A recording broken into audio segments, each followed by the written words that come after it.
Hey everyone, you're watching Conversations in Pop Culture, and I am your host, Andrew Davis. And before we really get into this interview, I do want to remind everyone that you need to support and financially support what you love, whether it is this show, my guests, wrestling in general, or corporate media. I personally do not care what you support as long as you are economically supporting it, because without economics and money being thrown to what you love, it does not get made. But enough about that, because I have with me professional wrestler, CPA. He will not be taking off his shirt. I just want to make that crystal clear from the start of this. We are a family fucking friendly show tonight. But before, so clearly, we started this off wonderful. But welcome to the Yeah, show. doing great. Hi, thanks for having me. I'm glad to be. You replied to my tweet a few weeks ago, and I looked to DM you, and I realized that you DM'd me in like 1950, and I was like, oh no, that's not good. I should probably respond to that. I don't know why I didn't see it, but it's here we are. We made it.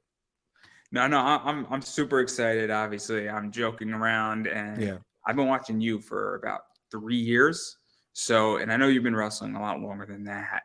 But I really do want to talk about the last 3 years and about five promotions, because that's what I know you from. I think a lot of people know you from that. And I think the best place to start is 2020 with Kip Stevens and the dog collar match, because that was a pretty intense match, and Kip was on this show, and he spoke about it. And what was that like? Because that's a pretty intense rivalry that's been going on for a very long time. I don't know if it's done yet per se, but the two of you had some wars, to put it nicely. I think it is done, or at least whenever we're in the same wrestling setting together, it kind of rekindles itself. The dog collar match was, um, I don't think I had been in a dog collar match to that point, and I didn't really know what to expect going into it. I'll say that. At the time, I was kind of going through a little bit of a weird, like, wrestling quarter life crisis where I didn't really know what I wanted to do, and I wasn't really, I don't know. Things were a little furry at the office, we'll say. So I I don't know. I was just kind of going rogue with my, what I was wearing to the ring and how I was presenting myself and everything. So I don't know. The gloves are off for that match just cuz things seem to be going in a weird direction as far as on a So social standpoint. let's even talk about that, because one of the things that I think people don't understand is that, just like everything else, wrestling evolves and Mhm. wrestlers evolve. And obviously, you have gone through a bunch of evolutions just as a human being. CPA has evolved, your repertoire has evolved, and even as a person, we all evolve. And so, Mhm. what was this like, really? Because at this point, I think you were going through evolution. A lot of stuff was happening really in 2020, and then COVID hit. And so, what was this like for you? Because I feel like you're now where you need to be as a wrestler, and that you've reached sort of the next stage of evolution, if that makes any sense. And feel free to correct me or stop me at any point. But I feel like this was kind of one of those turning points for you in your career. And I went backwards and forwards with you, and I've been very much watching you the last 3 years. But what has that been like? Because I think it's a very unique thing when wrestlers start finding themselves. No, you're absolutely right. Although I don't remember a lot of it because again it was around pandemic time and it was just weird and a lot of stuff was going on in my life and just in everyone's life obviously. But no, I think through kind of losing myself for it was a long time actually. Um I think through kind of losing myself in the details of what I was doing in wrestling, as you said, I found myself through that. Um, because I wasn't, I was just kind of wrestling. I was just being a wrestler. I was just, all right, I'm gonna put on trunks and boots. I don't know what was going through my head at the time, but I think I needed to, I needed to throw some crap at the wall and realize it wasn't sticking. But in doing that, I was able to kind of reconnect with, what I had been doing before and how much more enjoyable that was and how much more creatively and just, critically I got out of that. Just like, and I say critically, I mean, like in my own head, even like I have, even if I, you know, get some bumps and bruises during a match, I far more enjoy wrestling, being a wrestling CPA than I did just being a normal wrestler. And again, there was a lot of foggy details going on at the time that I don't know. I was just going through it at the time, I guess. And a lot of stuff on the personal side was just kind of sent me off the deep end for a little while, as far as, again, just creative, critical things like that. I didn't know what I was doing. I didn't know what I wanted to do.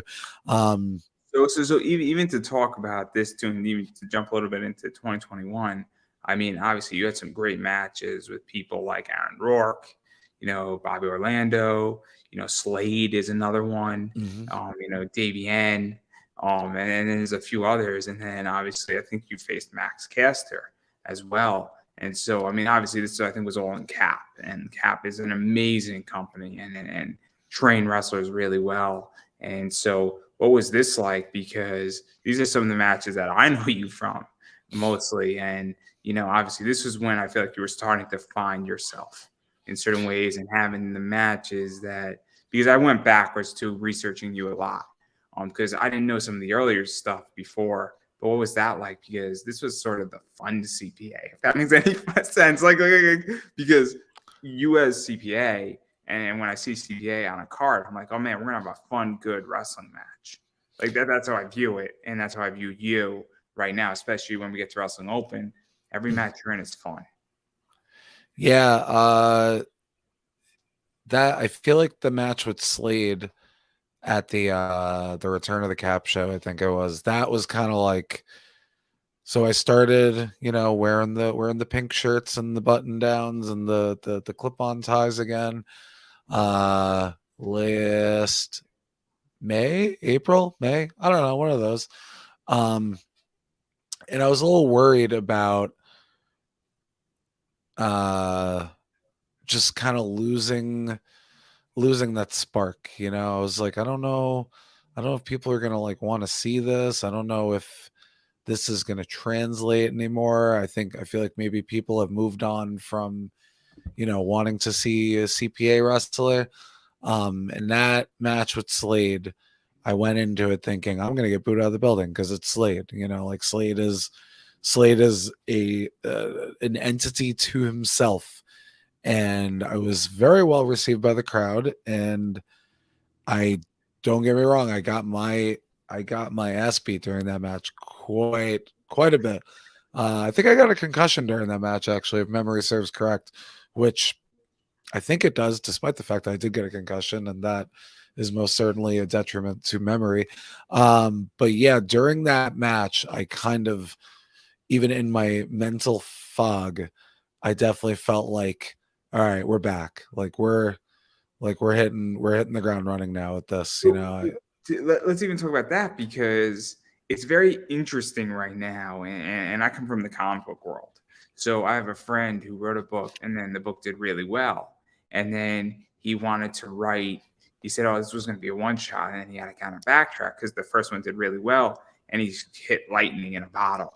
And that's what this almost seems like, is that you were just going to test the idea, it seems. And then, you found something where the crowd was like, we like this and this is fun.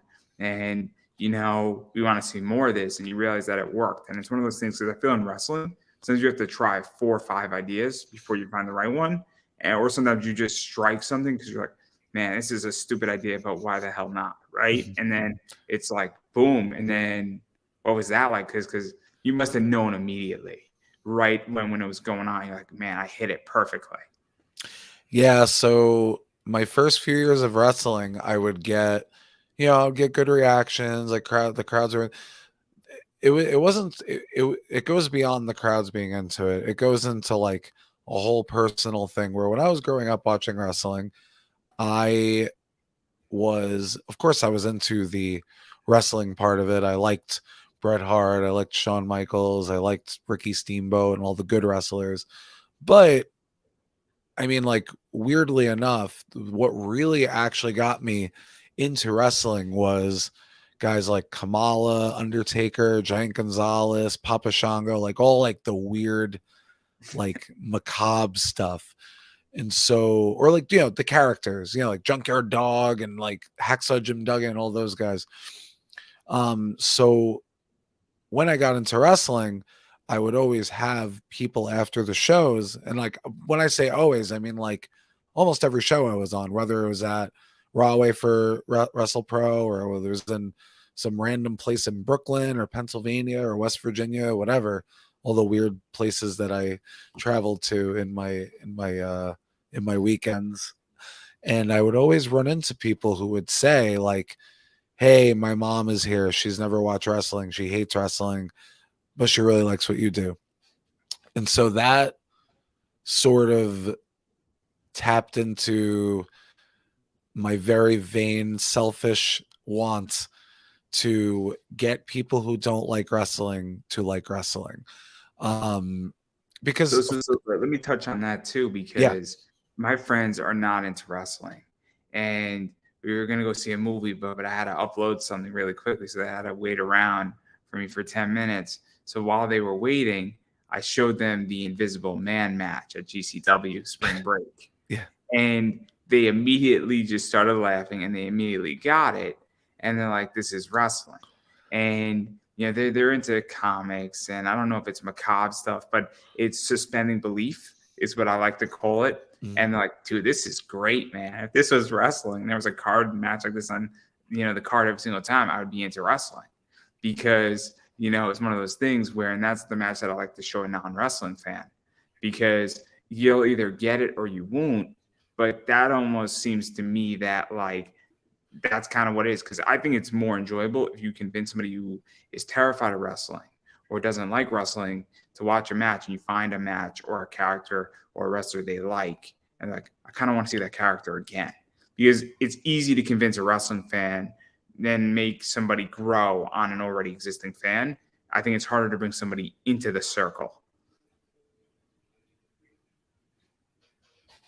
Did I lose you? Oh, sorry. No, I was done with my point. Okay. Well, your picture froze. I was like, oh no, not now. He's in the middle of something. Yeah, that's something I really thrive on is so the one I just wrestled there 2 weeks ago. It's Fest Wrestling in Florida. It's a big punk rock festival. They have it's been going on for 20 years. They just have a bunch of bands and stuff. And the guy started running wrestling shows a few years ago. Most of the people there are not wrestling fans, or at least I assume they're not, because they just want to see stuff. They just want to be entertained. They just want to be, talked to and appealed to, and like, all that stuff.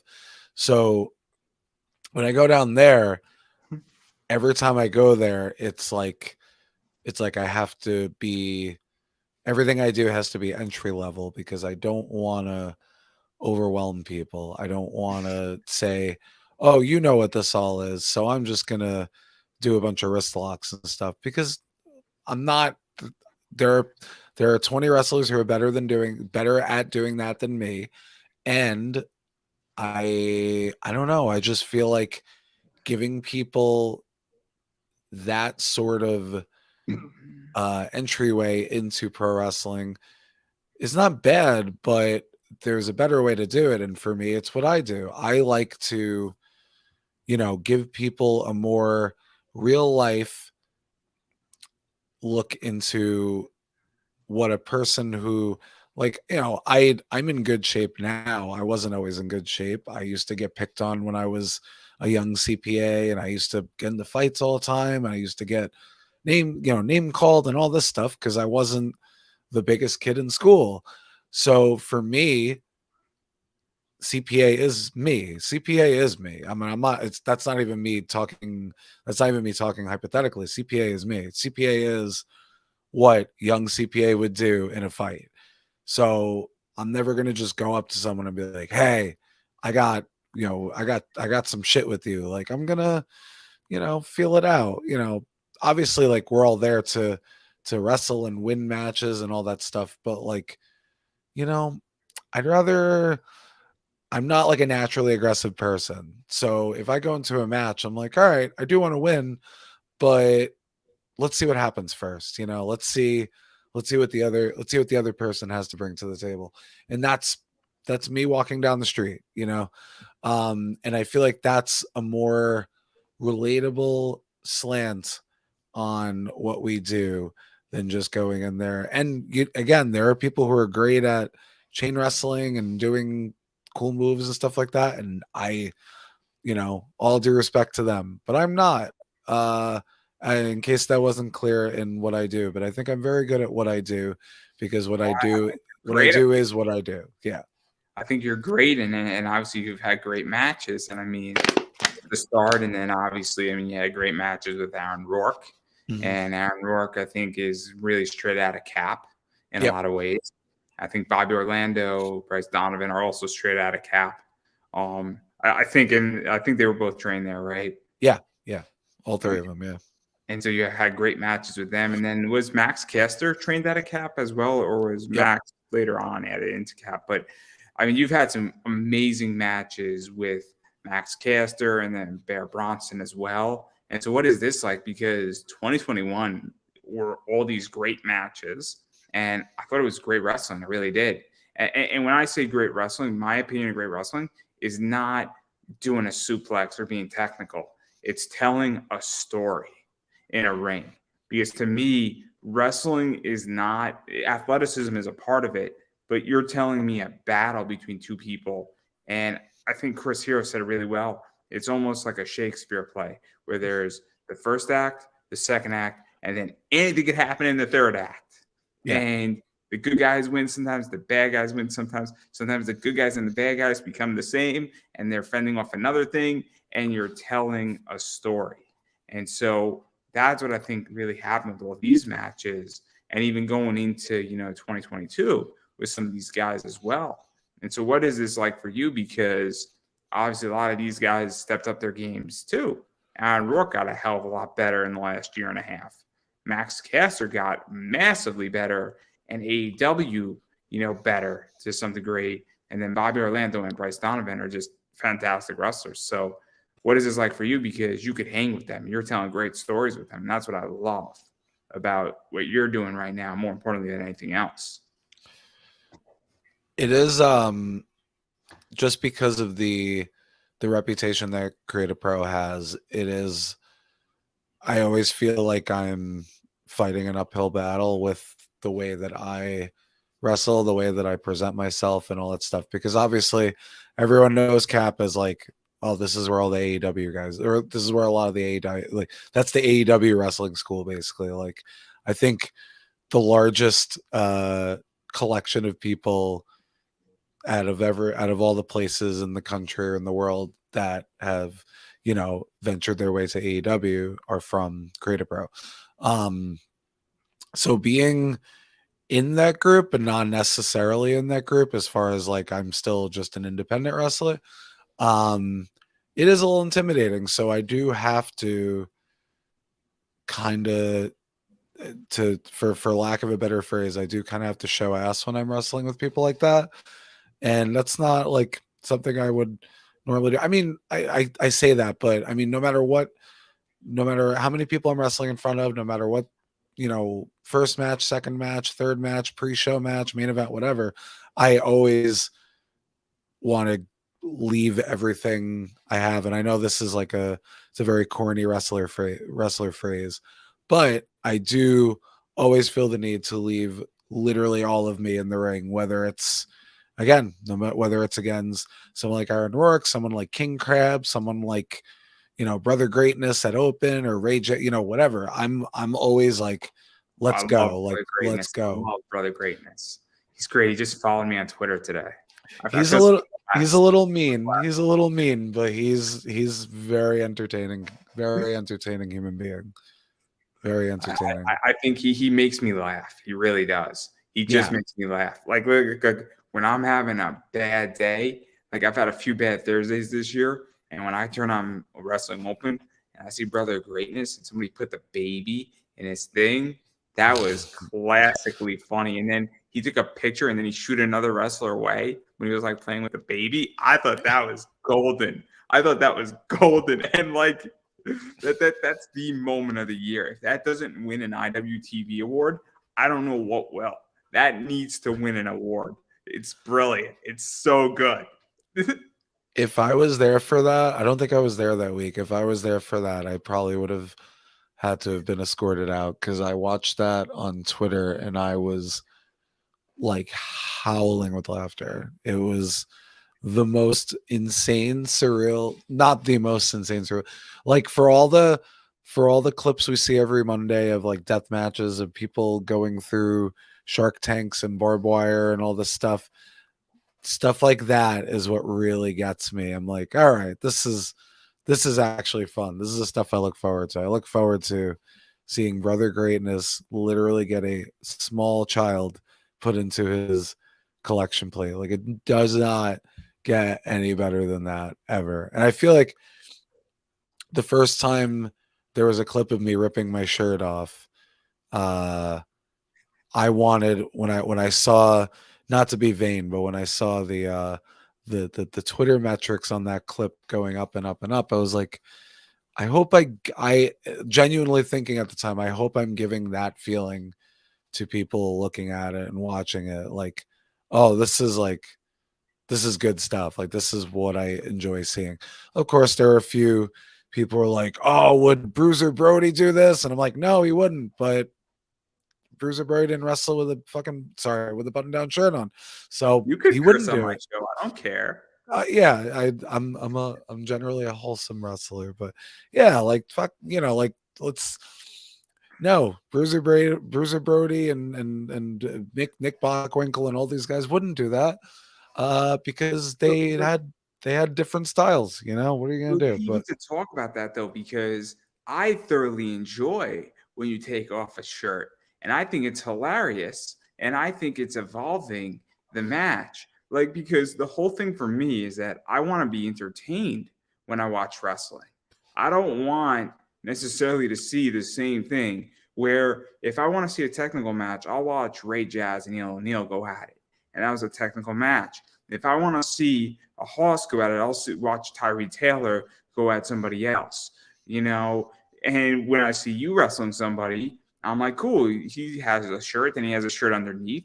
And I'm like, yes, finally, now we're at level 2 CPA. And then you take off another one, we're at level 3, and I know the match is getting serious. yeah, If you took only off one shirt and then I was robbed, I'd feel disappointed. And that's what I love about it. And meanwhile, I pour myself a rum and Coke on my Thursday nights. I come home from work and I'm watching Wrestling Open and having a great time and detoxing from my week because I don't work on Fridays. So I'm like, this is awesome. And that's what I want, is that I find it enjoyable and I thoroughly enjoyed it. It's the same thing with Ray Jazz as the jazz tip of the day. It works. And I think it's great. And I think this is the problem that everybody has in wrestling, is they forget that it's supposed to be fun. yeah, that's that's like something that there are collections of wrestling fans who do not enjoy what I do, and that's fine. That is 100%. They're just wrong. They're just wrong, and we could just acknowledge that. Okay, fair. Yeah, it's for everyone. Wrestling is for different tastes, different walks of life, different preferences. That's fine. Again, like as I was saying before, I just want, like, you go home from work, you pour a nice little drink, and you watch Wrestling Open. I want everyone to have the same kind of like, oh, CPA is wrestling tonight. I'm gonna have a good time watching a few wrestling matches tonight because I'm there. Obviously, there's a million other people who you could be like, oh, I'm gonna enjoy watching this guy or that guy. But again, I want people to look forward to it. I don't want it to just be like, oh man, this is gonna be cool. But then, like, you could say that about anything. But I also think that, sorry to interrupt, but I also think with Yeah. Wrestling Open, it works really well because Wrestling Open only has 10-minute matches. And that's the other thing that I think is really beneficial to what you're doing too, is that let's say that I'm not in the mood for a particular wrestler that night. I only have to tolerate that wrestler for 10 minutes on Wrestling Open. And Mhm. that's a big deal because let's be realistic, my attention span has decreased just and so has humanity's collectively. And look, there are matches on Wrestling Open that I'm like, I don't get it. I don't know these wrestlers where they're, being brought in for a spot. Maybe, Wrestling Open's testing them out. Maybe they're bringing in talent. And I don't know who you are. And I don't really care about that match. Doesn't mean that it's not a good match. I just don't know who you two wrestlers are. Or maybe I'm just in a bad mood. I'm like, I don't really feel this match right now. But then again, there's other matches that I do feel. And that's the nice thing, though, is that it's only 10 minutes because you've watched matches that were 30 minutes. You're like, man, I only wish that match was 10 minutes. And you've watched matches that were 3 minutes saying, I could have watched that thing for 30 minutes. Mm-hmm. And so with Wrestling Open, that's what I think really is nice about you is somebody, if you're not somebody's cup of tea, they're only stuck with you for 10 minutes. And so guess what? The hatred isn't there to the same degree. And it sounds weird what I'm saying, but if I only have to tolerate a person for 10 minutes versus an hour, my anger towards that person is significantly lessened. Mm-hmm. And so I think that that's something that's super beneficial to everybody on that card because not every wrestler is going to connect with every person. Yeah, and I've had nights where I didn't really feel like I connected or at least I felt a lesser connection than usual. Yeah, again, I love hearing that. I love hearing that you're like that people are like, okay, CPA is wrestling tonight. I'm looking forward to that. I'm gonna make this. So what I was trying to say, what I was gonna say before is like, I want to be destination viewing. I want to be, the king of the hill of the wrestling show that someone's like, oh, I gotta watch this week because I want to see what kind of wacky stuff CPA is going to get himself into this week. Like I wasn't a huge TV guy when I was a kid, but there are very particular things that I watched every week, and I want to be that person for someone, or every month, or every other week, or whatever, whenever I'm coming to the town, whatever it happens to be. I selfishly want to be that for as many people as humanly possible. No, it's we all want that to some degree. I mean, I'm not gonna lie, in which that I'm a podcaster and I'm interviewing people, and I want my audience where I've gotten messages from people that, man, I was having a rough day, and you had a great interview with so and so, and it really was helpful, and I thoroughly enjoyed it, or I was listening to it, and it makes my Mondays better. And I've had that. I've had a lot of stuff. So we all have an ego, Mm-hmm. and to say that we don't, but I view it differently where I just think that you really help the show flow because let's be realistic, if I was watching 10 of the same matches in a row, it would not be an enjoyable show. And it's nice in that way, but I do want to table Wrestling Open because I do want to talk a little bit about Limitless Mm-hmm. because I think Limitless was really cool what they did. And you had a bunch of matches, and the road was a brilliant concept for a really, really bad situation. And I know that you had some matches, I think, with Alec Price, Kennedy Copeland, Kirby Wackerman, Dylan Nix, who's great, Del Miexo, who's been on the show, Boomer Hatfield, and I forget Boomer's new name, Jeremy Leary, and then dealing with the Hive, Armenian Chaos is another one, Rip Bison, who's very scary, very scary. Sure is. And so, and one of the things is that what was this like coming into the road between seasons 2, or was it season 1 and then season 3, or was it season 2 and season 3? I forget. I think I was on pretty much every iteration of it. The first one was the what was it, the pandemic at the dojo or whatever. Again, it was an interesting time, like I didn't know. I thought the pandemic was going to last 2 weeks. You know what I mean? I was like, We all thought that. So I'll tell my story very quickly. And go ahead. I started doing this stuff live. So I had another show, which is fusing with this show. And I was like, look, this is going to last maybe 3 months. I'll get maybe 30 interviews in. And it won't take off. Nothing will happen. Nobody needs my help anyway. I'm just a schmuck, you know what I mean? And I'm a guy and I'm a little backed up, and maybe I'll interview 30 wrestlers, help sell them a few shirts, and then we'll all be laughing about this in 10 years, right? And I was wrong. And then it just didn't end. And then I'm like, great. And then it went from doing an extra episode while I was editing my first podcast to then doing another episode, then another episode. And then I was doing like 8 interviews a week. And I'm like, because I was out of work. And I'm like, Yeah. well, I got nothing else to do. And some of them were rougher than others. And then it became this. So that I thought the exact same thing you thought, that like we're going to be laughing about this in like a month and a half, right? Yeah. I the first pandemic at the dojo thing, again, we went, it was just so surreal too, because like we were driving up there and there's just nobody outside. And like granted, like in Maine, there's really not a lot going on up there anyway. Like not even, I'm not even saying that to be like a jerk. It's just like it's not, or at least the places you go for wrestling, there's not, unless you're like by the college, there's really not a lot going on. It's just very like, if there is a thing going on, there will be people there, but it's not like I'm used to New York where there's a million people outside at any given time, day or night, rain or shine. We were just driving up there. There was just nothing. I wrestled in Canada the week before, like literally the week before, like 3 days before everything officially shut down. And we went through the border. And I was like, "Are we going to be able to get back in?" And she was like, "Oh yeah, I mean, you're citizens, so we kind of have to let you back in." But yeah, so we're driving up there, and I'm like, I don't know what this is going to look like. I don't know. Are we all going to have to like stand outside and like stay away from each other or whatever? Are we going to have to like not touch each other when we wrestle? I didn't know what the circumstances were. Then we got there. It was like pretty normal. This is before, I think it was right before like masks were like pretty much required everywhere. Yeah, I had the match with Alec Price there. I had a few. I think I had 1 or 2 tag matches with them before that.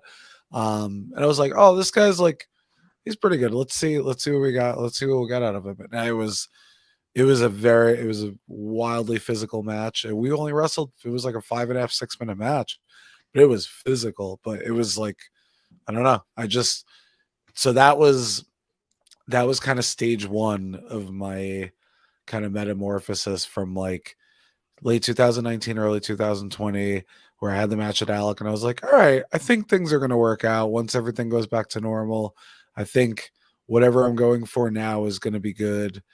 And then obviously, like, I don't think I ever really reached that. I don't think I ever reached that level again until, again, like I was back wrestling as the wrestling CPA, and I had the match with Slade. Like it was there were like some ebbs and flows, but the match with Alec was pretty much as high as it got for a while. So even to talk about this though, because it was a weird circumstance, because obviously, and I mean, I spoke to Logan Black, I've spoken to Rip, I've spoken to Delmy, and a few other people. Abe Everett, Anthony Green, I've spoken to, and there's others. I'm trying to think of who else I've spoken to about this Alec Price. And the road, from my understanding, most of it was filmed where you had 2 or 3 matches, in a day or over 2 days. And it was all filmed. And obviously, I mean, you had some breaks in between matches, but then they edited it all later on and positioned it in. You didn't necessarily know the order that I was going to be in.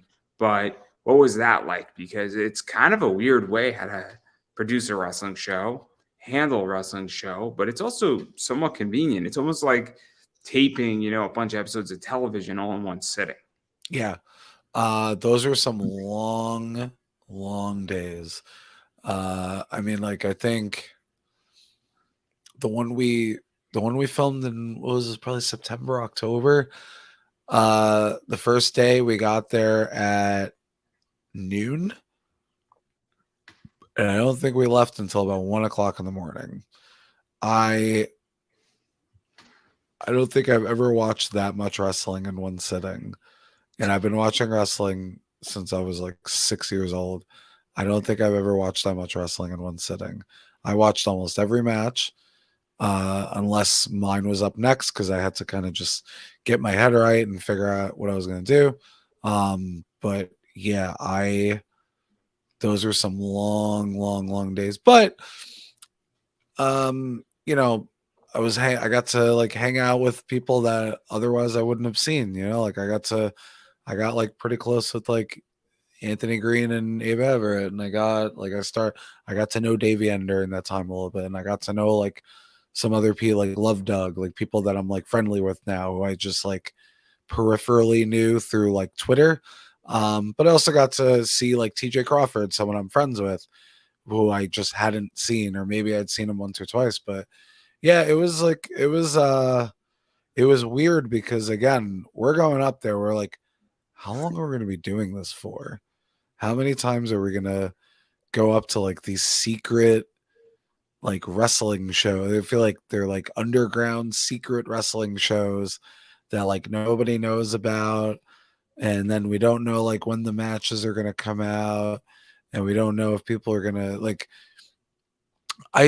from the road season 1 to the last time we filmed, my brain went through so many weird dips and metamorphoses, and I was just not really sure what I wanted to do with wrestling. I didn't even know if I wanted to wrestle anymore because I was like, if I have to keep doing these weird secret shows up in Orono, Maine, I don't know how much longer I'm going to want to do these for And because to even talk about that a little bit too, because wrestling is very much. I was just speaking with Jess Moss before you came on, and that interview's out and it's live. And it was a great interview. And we were speaking about this, where I said that you have a competitor on one side, you have the referee. So that's the second thing in the match, or person in the match. You have your opponent if it's a singles match. And then the fourth thing is the audience in a lot of ways in wrestling. And I think that that's something that, as an audience member, I am just as involved in the match as the wrestlers to some degree. Because if I'm cheering or booing, and you've seen it where the audience is cheering the heel and the baby face needs to go over, and both those wrestlers are like, well, fuck, I guess you're gonna pin me today. And I've seen that happen. And if you watch closely enough, you can see the communication. And so what was that like? Because in a lot of ways, the fourth component of that match was taken out. And it's a weird way how to do wrestling. And I'm not saying it's impossible, but now this stuff comes out on Twitter.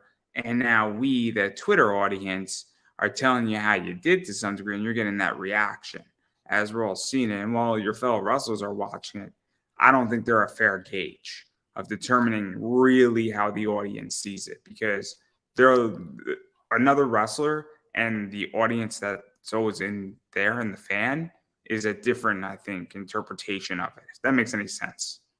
no, yeah, definitely. Yeah, that was strange too because like you do things in front of a real audience, and most of the time they react how they're going to react. We were very kind to each other about what we were willing to react to, and that also got a little tiring, and like kind of like being in the shoes of a wrestling fan again made me kind of like respect fans a little more because they're willing to, not all of them, some of them just kind of give up after a while or they get tired, but like we didn't have that option. We just had to kind of just stay there. And again, like it's fine. I got to see some cool stuff. I got to see some people do some really unnecessary things for YouTube matches, myself being one of them. Don't get me wrong. There was one day I wrestled TJ Crawford. We wrestled for like 20 minutes. And then I wrestled Rip for another probably 18 minutes, like 3 hours later. I was exhausted, but nothing is more exhausting than trying to absorb wrestling when it's coming at you one after the other and staying interested.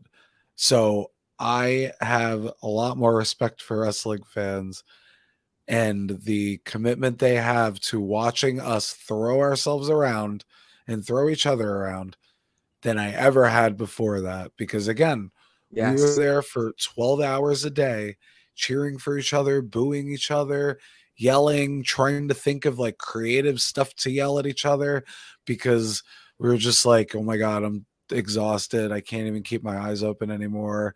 I don't know what day it is. I don't know what time of day it is. And like, you don't want to go outside because you don't want two people to just wrestle for nothing. They're already wrestling in front of no fans and you're hoping that someone watches it on IWTV 2 months later.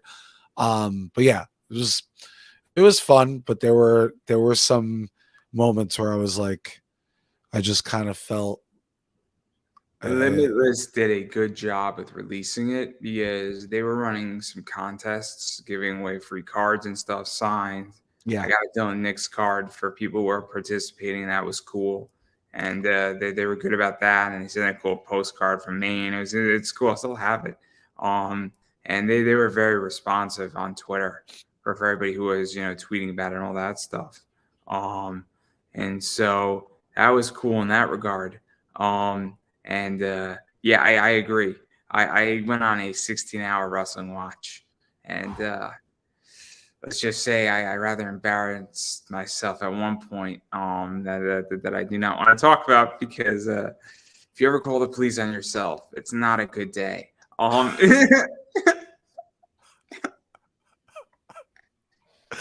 Wait. So, Okay, I'll tell the story. So this is please. GCW's 24-hour stream of wrestling. Right. I decided that I was going to be smart and try to watch all of it. I got about 16 hours in before I passed out. Okay. I started at 8 o'clock at night. And then I conked out at like 6:30 in the morning.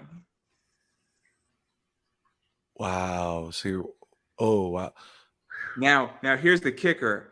I was tweeting about it the entire time. For 10 and a half straight hours, I guess, right? So if anybody deserves an award that day, like GCW should have been like, the next pay-per-view's on us, man.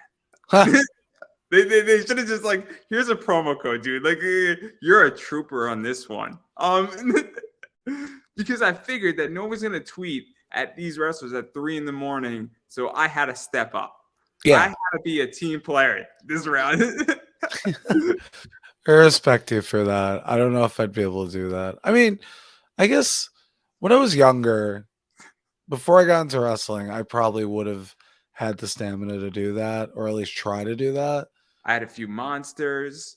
I had Yeah. a few other things in play, and it was a very interesting experience. But then what wound up happening is that you fall asleep, and apparently my phone was going off, and I didn't notice on your iPhone. But if you hit your iPhone a certain way, it brings up the emergency things, and then it immediately calls the police for you. So I learned that your iPhone is an extremely safe, thing. So I believe Apple should also give me some props too, because this is their next commercial for safety features. So you So now the police call me back. I'm like, it's Saturday though, right? They're like, no, it's Sunday. No, I'm like, it's Saturday. I'm looking at my phone. They're like, it's the 10th, but I'm like, it's the 9th. And then this police officer shows up, and she was very nice. She said, "Are you okay?" I'm like, "I'm sorry. I'm sorry." And then I had to explain to this very attractive female officer that I was watching wrestling. There's this stream. I'm kind of in the middle of it. Here's my ID. My Lucky Charms are like sinking in milk. and this is basically why you should never ever watch GCW for 16 hours or 10 and a half hours straight. And then I stopped watching for 2 hours, and then I continued the rest of the show. but I just want to I want to like be a fly on the wall for when she gets back to the station and they're like, "What happened?" And she's like, some dude called the cops on himself because he was sleepy or so." You're like, what's the combo after that? That's so funny. I didn't. You said when you said before, call the cops on yourself. I was like, what? Were you like, you're like, I'm crazy. I've been watching. Like, I'm reporting myself, and I'm like committing myself to like a psych ward because I've been watching wrestling for 10 and a half hours straight. But it's actually much funnier that you just did it on accident. That's great. I'm surprised I've never done that. I don't have an iPhone, but actually there was one time when I was a kid, my mom's work number was like 917 or something like that. And I dialed 911 on accident. The cop showed up to my friend's house. I didn't realize that I dialed 911 on accident. I just whatever.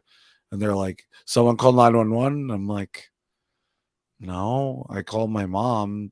And then like at that moment it all sunk in. I was like, oh no, it was an accident. And they looked really upset. They were very disappointed in me for I mean, this officer wasn't angry, because I picked up the phone. I'm like, "Yo, man, I'm really sorry. It's an accident. Like, I'm good. I don't need help. I'm perfectly fine. Like, I really don't need help. I'm good." They're like, "We're gonna send somebody anyway." And then they asked me. They looked at my parents, and I'm like, "I'm sorry."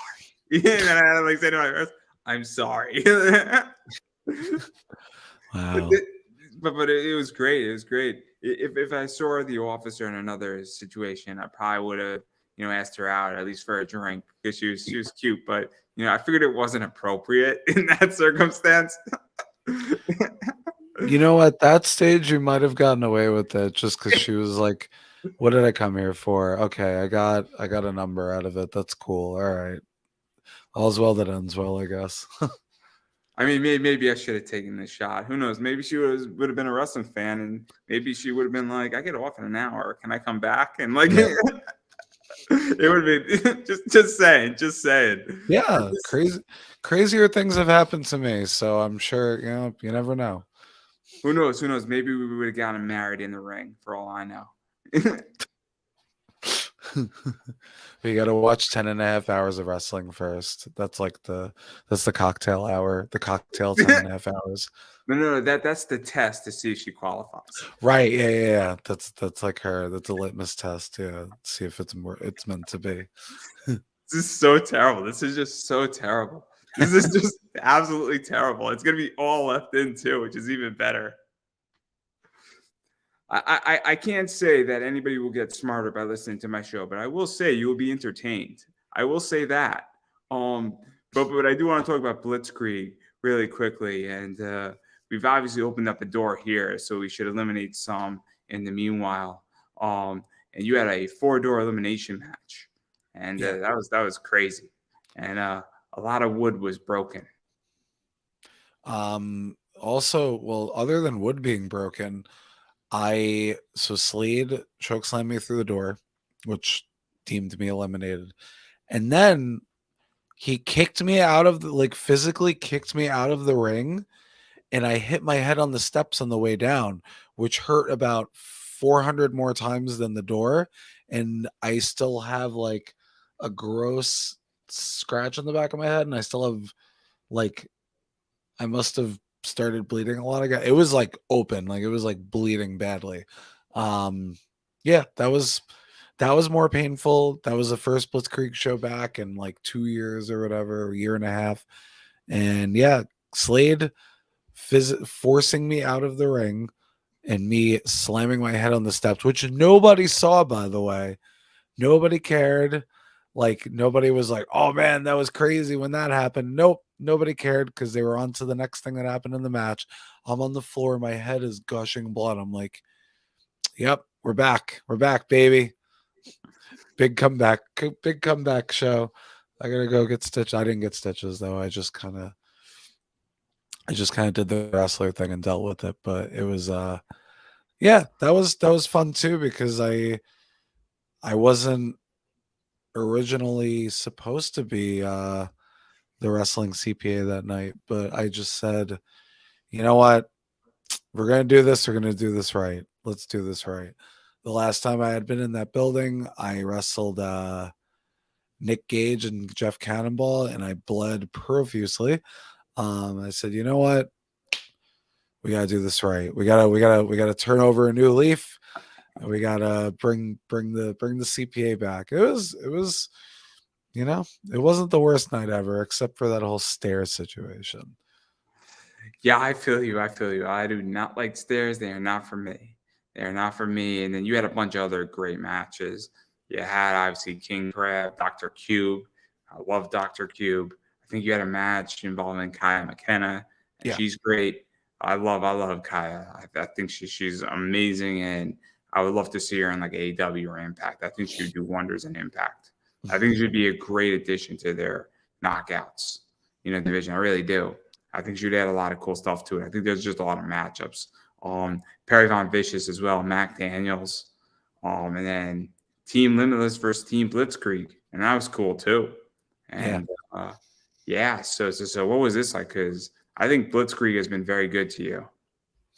Yeah, Blitzkrieg was the first place I was regularly wrestling at outside of Creative Pro / Wrestle Pro, and I was just kind of there for a while, just kind of, like I was teaming with Kip there for a while. We were just kind of going through the motions and just doing whatever. And then like after Kip turned on me, it was kind of, I don't know, it felt very flat at the time. And I think that also lended itself to me, wanting to go in other directions.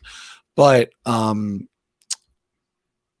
the note of feeling like, like getting my spark back, getting my groove back, when I had the match with Aaron Rourke last October, super last minute match. I don't think we were supposed to wrestle at all. And then I was talking to Jeremy Leary and I was like, hey, what's about having a match with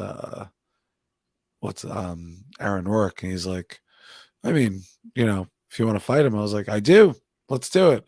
Him and I had a match at Wrestle Pro the month before, and it was again like physical match, but like I felt like I got a lot out of it as far as, and again, like this whole since last May, it's just been like getting back to where I was before I kind of lost my groove, so to speak, and now like building on top of that. So the match with Aaron Rourke, and then we did that weird what was it, like the Christmas office scramble last December.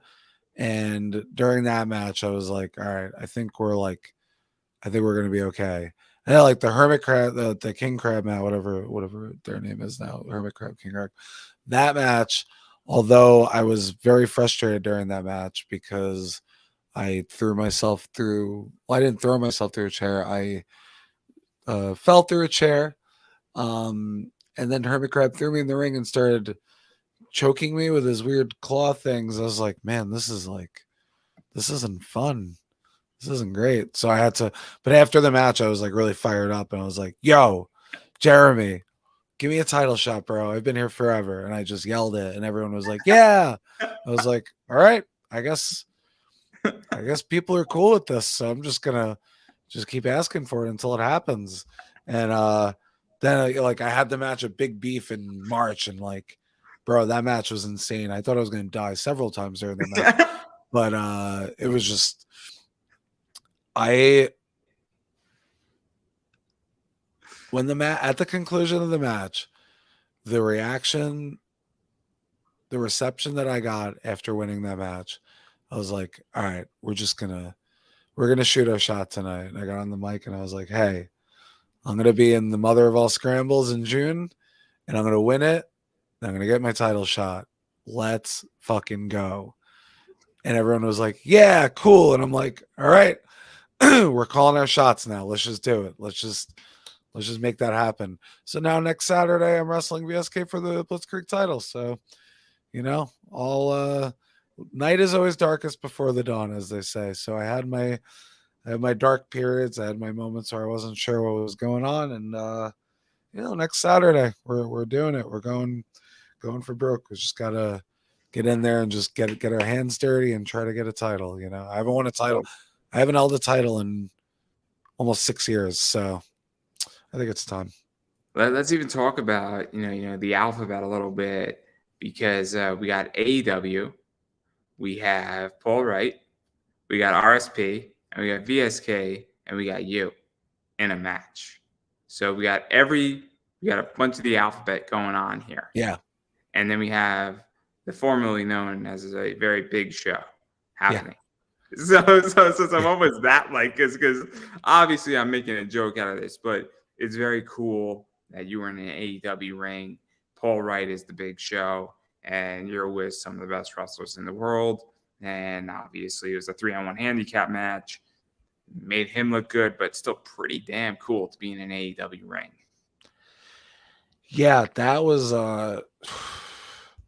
that whole situation was just, I was literally the night before I left the office, and I got an email requesting my services for the next day at Arthur Ashe. I didn't know no context of what I was doing.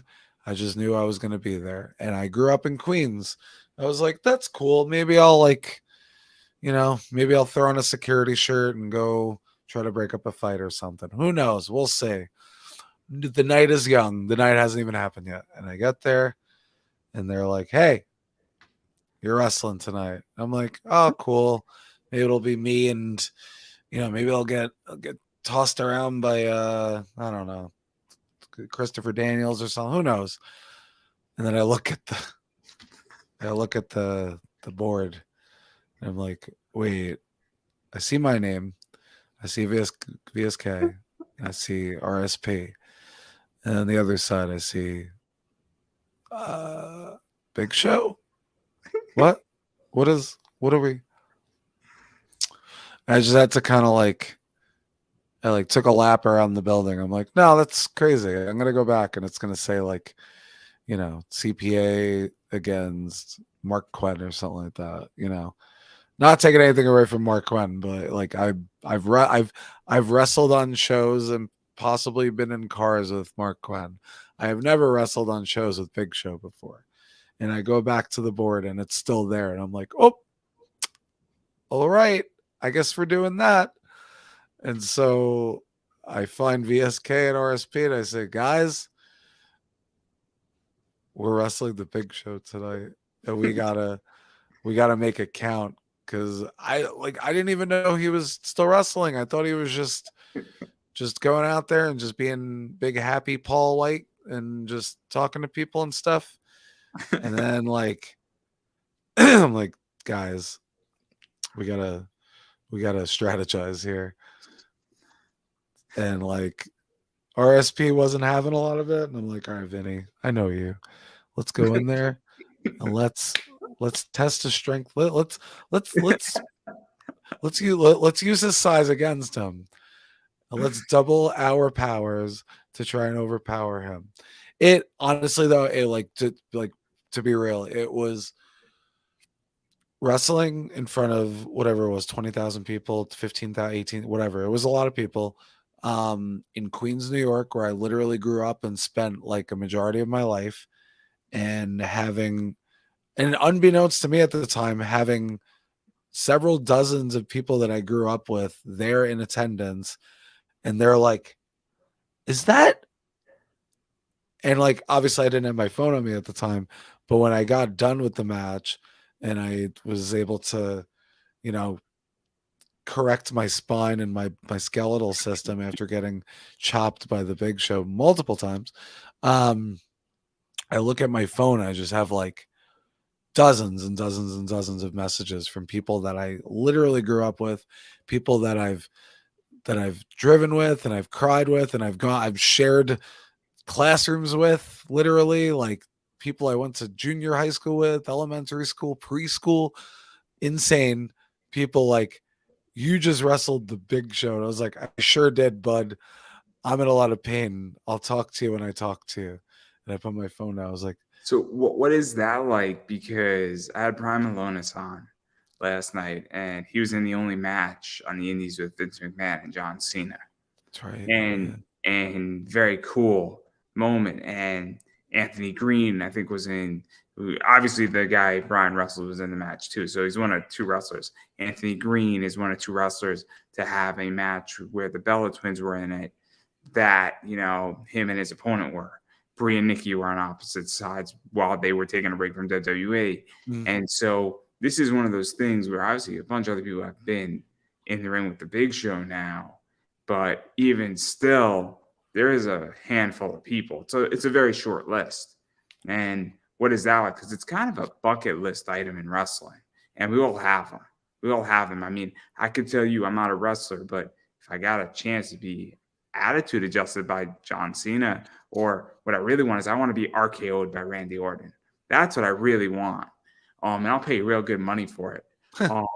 Like I would write a check for like $5,000 to a charity to be RKO'd by Randy Orton in a heartbeat. No question. I wouldn't even hesitate. Because it'd be awesome. Now we're gonna film it, of course, because if you don't film it, it didn't happen. Yeah. But what is that like for you? Because it seems to me that it's almost like a dream match type thing, or it's a piece of wrestling history, not for the record book, but for you. It's a good way I think how to describe it. Yeah, especially being that I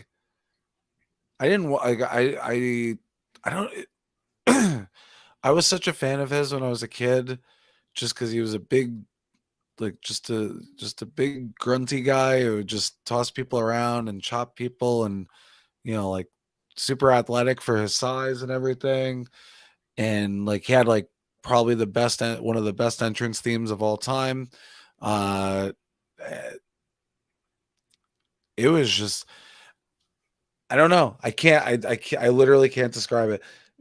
The only thing I could say that was a very me moment, I went out there, like walking to the ring, and I'm looking around. I'm like, holy shit. There's like a lot of people here. And then my next thought was, I'm going to wrestle in front of like 75 people in Ridgefield Park this Saturday. But I always have this moment, and this is pretty sick. And then I looked down, I said, I might die tonight, but let's go. Let's go to the ring. Let's go to the ring. Again, just so for me, at least at the time, like I'm wrestling Captain Insano from The Water Boy. I'm wrestling like the giant from WCW. I'm wrestling the guy who like Big Boss Man dragged him around on a casket. I'm wrestling like that guy, the guy who has had so many moments that have resonated so big throughout my childhood and my early adulthood and all this stuff. Like it's not who it is. It's what he did that had an impact on me growing up. Like, again, Big Show, like did all, like he did a nip up by holding on to the ropes. I know like 10 people remember that, but like stuff like that sits with me. So I'm in the ring and I'm looking across the ring and I'm like, this guy is the size of a house. He's been wrestling since 1995. He wrestled Hulk Hogan in his first match. He's been literally, he's probably wrestled in, I'd say, maybe 50% of the countries in the world. He's wrestled probably in every state. That's like insane to me. And this guy's just here and he's just going to wrestle a little CPA guy and he's going to probably kill me. But like, what? That's insane. It wasn't even like it wasn't even like a, it wasn't even, what are the wrestlers call it, the mark out moments? It wasn't even that. I was just like, holy shit. And I get that with, like I wrestled Eddie Kingston before. It was the same thing. I was like, man, this guy wrestled. Eddie's great. Eddie's been on the other show. He's fantastic. And I was stupid enough. And I'm like, cool, I'll start with 10 of your matches. You're awesome. And then I didn't realize who Eddie Kingston was until I started researching. I'm like, oh shit. Like Yeah. Then he went to AEW. I'm like, oh shit. Yeah. Like I wrestled him in 2015 and I'm looking across the ring and I'm like, this guy wrestled in Chikara like when it was first starting. This guy had matches with like Larry Sweeney, who is one of my favorite wrestling characters of all time. This guy has done so much stuff and now he's just wrestling CPA. Like that's crazy that was like, I don't even know if Big Show remembers the match he had with me. If he doesn't, that's fine. But it's the fact that like all roads led to that moment where I'm standing in front of 20,000 people, half of which I probably saw at some point in my life, walking down Myrtle Avenue in Queens, New York. And I probably saw the guy who was sitting in, 27C at McDonald's or at Glendale Diner or whatever. And I'm wrestling Big Show in front of that guy that maybe I got into a fight with someone in the crowd. Who knows? It doesn't even matter. It's the fact that all roads led us to this insane, surreal, bizarre moment where we were all in the same room together and I'm in a ring with like Paul White, the Big Show, the Giant, Captain Insano. Like, what are we doing? What are we doing? It doesn't matter. It's insane. And we're here. And stuff like that, I'm always like, how did all What this did I do start? in my previous life to deserve this? Right. Like, what is this? What did I, like when I started wrestling, I figured, let me try to have a match. And if I have a match, let me try to have a second match. Let me try to have 5 matches. Let me try to. It's interesting. It's so interesting. So I've been very fortunate as an interviewer to have all these great interviews. So I've had the Bushwhackers on, I've had Lufisto, I've had Mickey Knuckles, I've had Chris Daniels and Kazarian. I've had Tegan Knox, Leva Bates, and that's just some wrestlers. And then not to name drop, I would have had Priscilla Kelly, except she got signed. Oh. Still angry about that. It's a sore point. I would have had China too, except something happened there too. Still angry about it. I'll never get over it. The Priscilla Kelly thing is very upsetting. She's too damn good. I'm just waiting for her to take the title from Mandy. That's what I'm waiting for. But anyway, we all know it's coming. It's coming. And if WWE doesn't book it, then they're just dumb. But anyway, I asked myself, like with the Bushwhackers in particular, like, what the hell did I do right to get this far? Like I'm still asking that. And now I have all these wrestlers from Beyond following me in the last like 48 hours. And I'm like, what did I do correctly to get all this and to get even people on my show? And it's a weird question to ask because it didn't just happen, but I don't know what I've done right. And I don't know what I've done to get where I'm at beyond just, I guess, asking and being around for the last 10 years. Yeah. You had both of the Bushwhackers on at the same time? Yeah, and the writer of their biography too. Wow. That's they were one of my favorites when I was growing up too. I love the Bushwhackers. Their book is great. I'm only like 20 pages in. It's fantastic. Wow. It's on Amazon. You can get it on Amazon, everybody. It's a great, this is the stuff, like they're talking about wrapping people up in barbed wire and yeah. And like they're talking about all the stories when like Bret Hart was a bushwhacker. and they're talking about what happened with Clinton. And that's a fun story. But wow.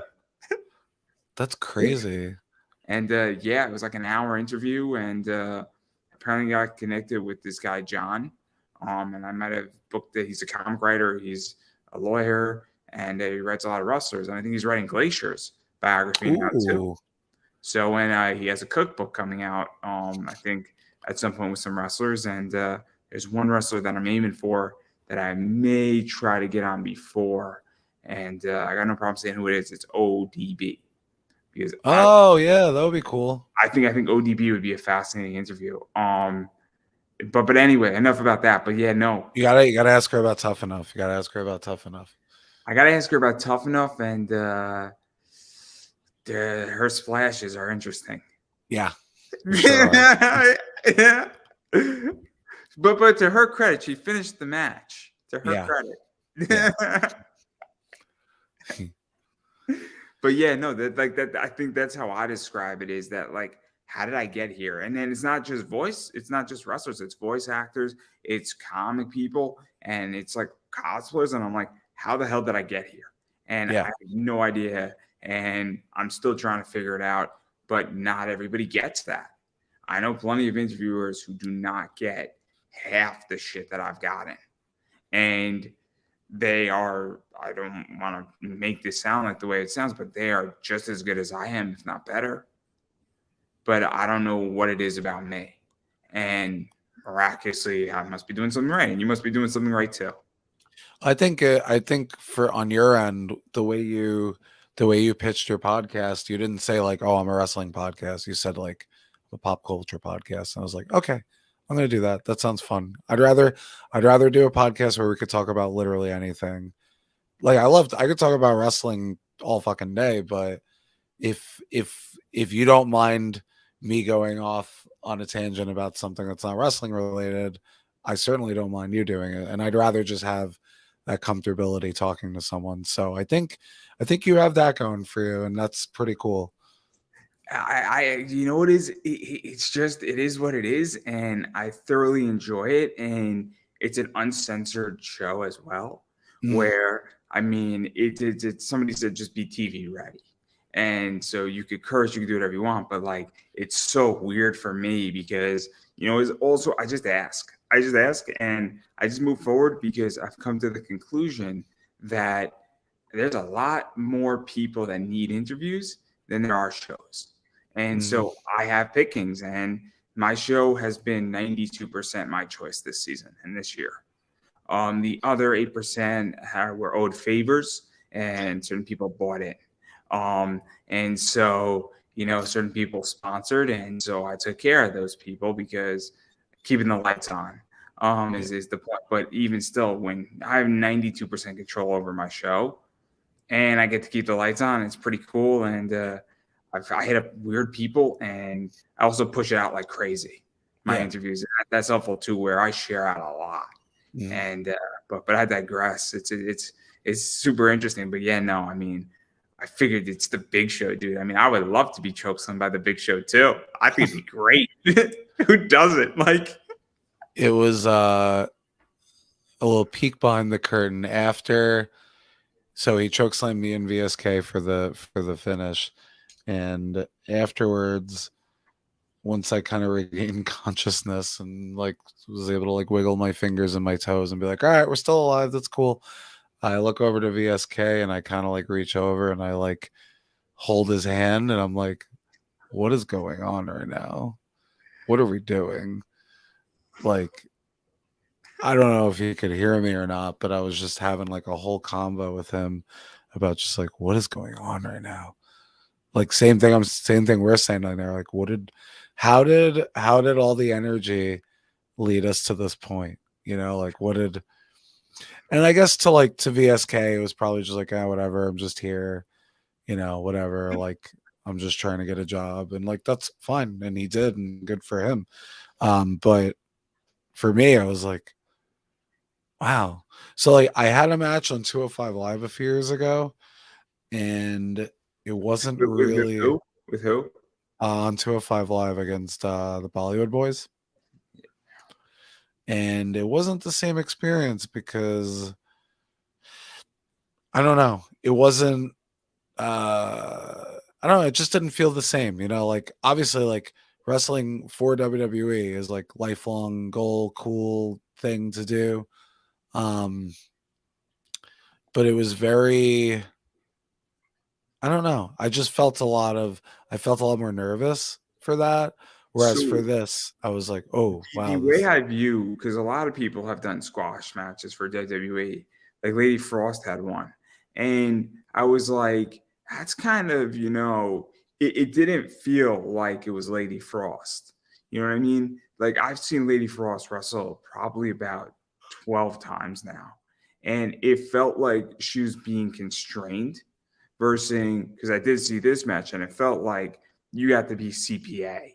I don't know if that makes any sense in that regard, but WWE, I feel when they bring in talent, restrains people from the indies. And it's okay to say, look, you got to put them over to some degree, but why would you want to just strip somebody out and have a bland talent? Like, to me, that's kind of where I think WWE misses the boat, because you could have sort of like a fun 3-minute little segment, or even have a fun, finish to some degree. If you want to make the Big Show look like a beast, having that double choke slam and making the match mean a little bit more than just a plain squash match, and that's how I view, WWE's things, and a bunch of indies have done it. And I'm just like, it never ever sits well with me, and I don't like it. And I think it actually hurts the talent on screen more if there's nothing interesting in a squash match. Because you're not really putting that talent over, in my opinion. You're just occupying airtime. I don't need to do anything to make Big Show look like a beast, but full circle on that too. That's just my opinion. But Yeah. as a fan, I mean, I'm a little bit No, different. that's fine. Yeah. Weird side story to this match, to the Big Show match. Eddie King commentary, all-timer commentary team too, by the way. I couldn't have asked for a better commentary team. I think it was Shivani, Mark Henry, and Eddie Kingston. Like, what an amazing commentary team for my AEW debut. Like, could not, just short of like Jesse Ventura being there, could not have asked for a better three people. Like, just such a good blend of like tone of voice and accents and styles of delivery. And Mark Henry, Big Show rips my shirt, and Mark Henry goes, "Oh, he thought he was wearing that shirt to work tomorrow." Hilarious. Then Big Show rips my tie off, looks at it, and tosses it in the air like it's like a booger. And Eddie Kingston goes, "Is he wearing a clip-on tie?" And like I was watching it when it aired live on YouTube or whatever it was. I was at the gym and I was listening to it. Like I felt like kind of a weirdo watching my own thing at the gym. Like, hey guys, look, I'm wrestling. I'm watching myself wrestle on my phone. I don't think anyone cared or noticed. That's besides the point. I'm listening to it and I hear Eddie Kingston going, "Is he wearing a clip-on tie?" I had to put the weights down because I was inconsolably laughing for like 5 minutes over that. Just again, such a good commentary team. Just like audible, like an audible orgasm. Just the best. Well, I have to say, Eddie Kingston was beyond tolerable with me as a new interviewer who had no fucking idea what he was doing. I think I interviewed Eddie Kingston. It's like my 9th or 12th interview ever. And so I'm this stupid like kid who said, "Why the fuck not? This is easy." Boy, was I wrong. It took me about 50 or 60 interviews to get really good at this. And when I mean really good at this is get bad at it. Yeah. So it took me about 50 interviews to get very comfortable on a microphone, which, everybody's different in the interview space. But now I was asking not dumb questions, but not good questions. But he was beyond tolerable because I think he realized like 5 minutes in that I'm a brand new interviewer and you don't want to break me. So he was very tolerable and very honest, very open. And I wish I could interview him now because the conversation would be so much better. But I got what I wanted out of it, but it wasn't a good interview, but it was where I was at the time. But beyond tolerable, because sometimes people are not. And God bless Eddie Kingston on that. I might not, like everything Eddie Kingston does. And Eddie Kingston, like the John Moxley firework thing at AEW wasn't his fault, but that thing was a disaster. That thing was a disaster. And that wasn't his fault. That was just bad collectively. It was bad booking. But God bless Eddie Kingston on that, man. Because he could have easily just said, "Oh, I gotta go, man. I gotta go." And like he could have just destroyed me and snapped me. But instead, I think he showed a little grace. This is a good word. So God bless Eddie Kingston on that. I think Eddie is one of the guys that understands wrestling really well. And I think that he doesn't destroy somebody in wrestling. Yeah. And I think he's very constructive versus being destructive. If that makes any sense. No, it does. I also think he's like he's reached a point where he's like, what would I get? Like, what would he actually get out of like just like eviscerating you on your own show? Like nothing. It wouldn't make him any extra money. It wouldn't get him any extra anything. It would just be like it might hurt him. Yeah. It would just be uncomfortable. Also, though, I hit him up at a time when I just think he was on the indies. And I think that this was way before. This was maybe like 8 years before AEW. So I hit him up probably at the right time. And I just said, let me shoot an email. I was at an anime con. I was sitting in between panels. And I was like, fuck it. What's the worst that's going to happen to me? I know. And he said, yes. When do you want to do it? And I'm like, great. I'm like, this guy's going to say no. He's sort of a superstar. And I was shocked. He's like, yeah, man, I can do it tonight. I'm like, can we do it Monday? He's like, yeah, we can do it Monday. And I'm like, great. I'm like, oh, snap. I got to write this interview now. Oh, it's fantastic. Absolutely wonderful. But, God bless him. But Mark Henry and Eddie Kingston on commentary, fucking the best. I now need to watch this match now. I could just listen to it. I don't even have to watch it. I know what happens. I could just listen to it and be very pleased with my AEW debut. That's insane. Just audibly, yeah. I mean, I love Mark Henry. The best Mark Henry thing was when he faked his retirement and he was in the pink salmon suit. Oh, it was great. It was great. That's an all-time moment. I think it's one of John Cena's best feuds. I really do. I really do. It's that and Edge are great. Yeah. 2006 with Edge and John Cena. Brilliant. Mark Henry, though, and John Cena. That was great. Pink salmon suit. And the best thing about Mark Henry is that when he got inducted into the Hall of Fame, he wore the pink salmon suit. And didn't his kid wear it too? Yeah. Yeah, that was great. It's epic. It's epic. So, yeah.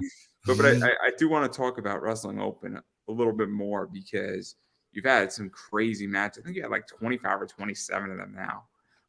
None of them were against Big Show or Mark Henry. I want to make that crystal clear. Yeah. I don't think that, but like a lot of the same people we faced, Bobby Orlando, Ava Everett is another one, Aaron Rourke. But the one that I thoroughly enjoyed was Ray Jazz because Ray Jazz is a douchebag. Mm-hmm. By definition, he follows me on Twitter too. I don't know why. He's welcome on my show any point because he's so talented and he is a hardworking man. But he plays a douchebag beyond well.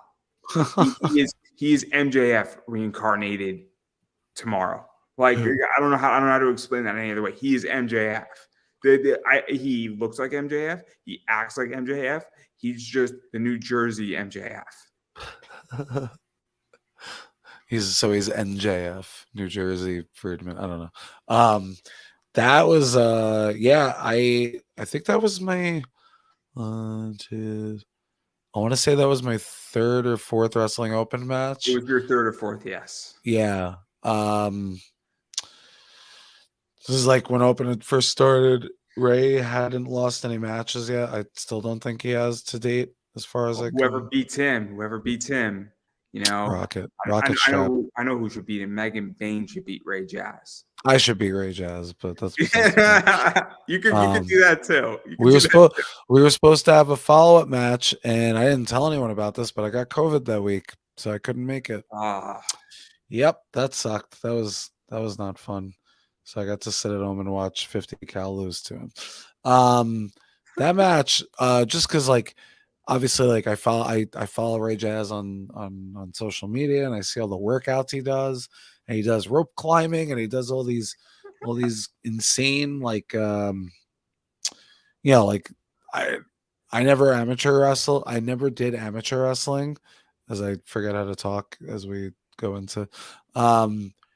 But we did a little bit of it when I first started training, and I can only imagine what those workouts are like cardiovascularly. So I was a little intimidated by how my cardio is going to be for that match.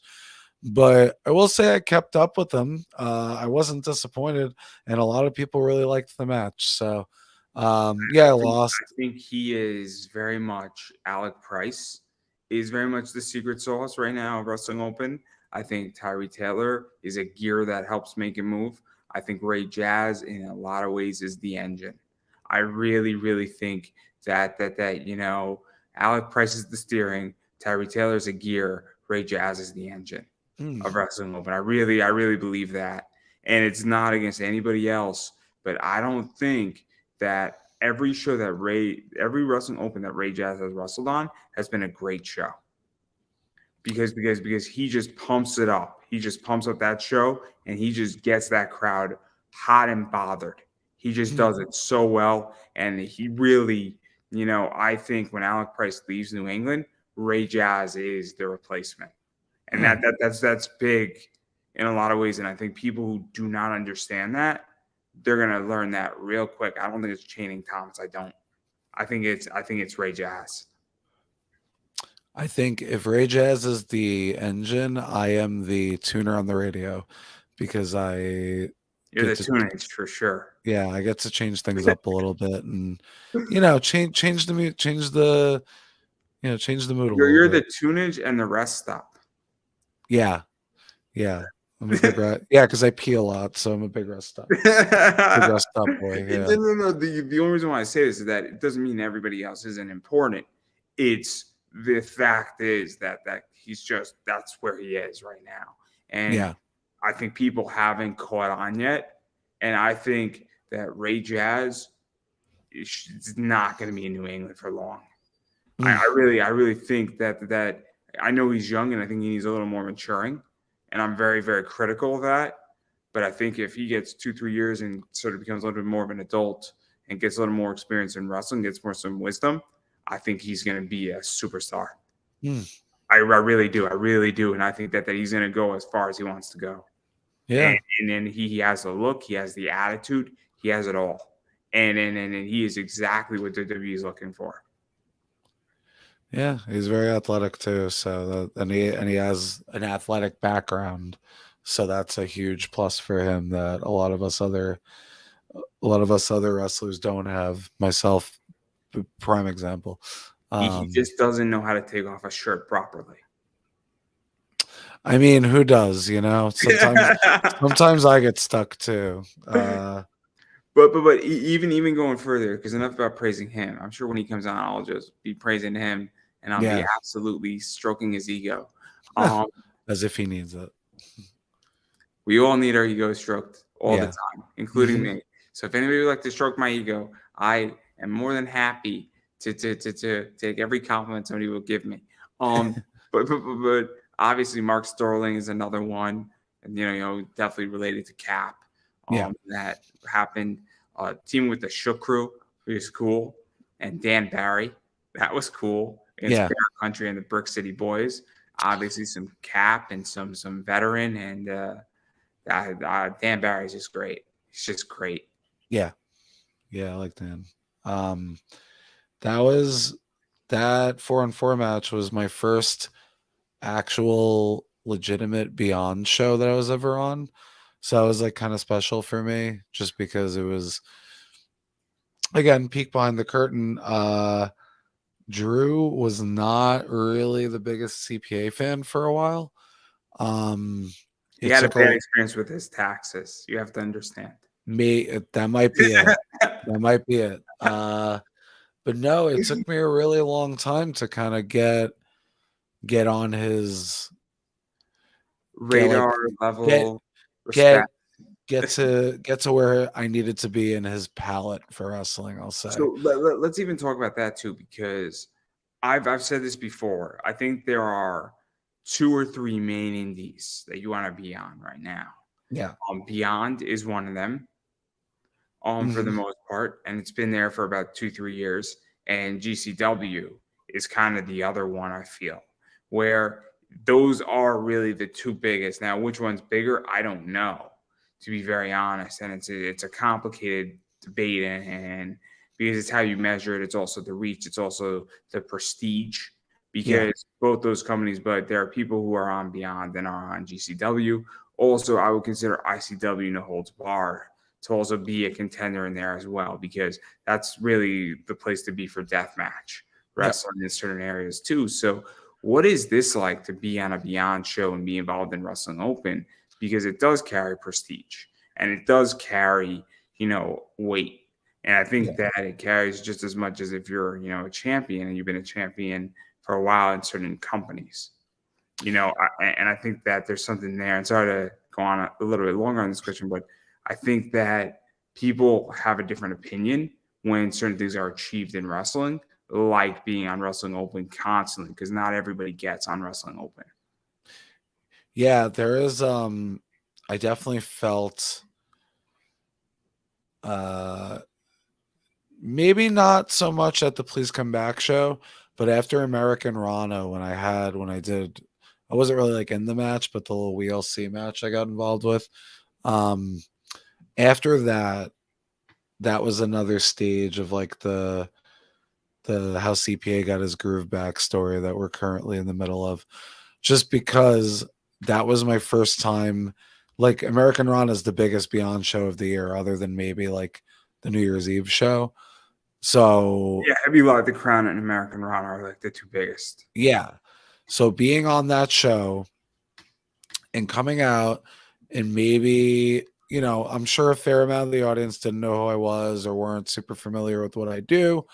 So being able to come out, be involved in like a pretty like big match for, as far as prestige and where it was on the show, and getting the reaction from the audience that I wanted but didn't necessarily expect, was it definitely like it was definitely, going back to ego strokes, it was definitely a big old ego stroke for me, just because afterwards I was like, all right, I think I definitely have an extra layer of, maybe not prestige, but like I made an impact in a match that was, again, like Shook Crew was in it, Swoggle was in it, Joey Eastman was in it. Like there were some pieces in that match, and I literally could have just been there,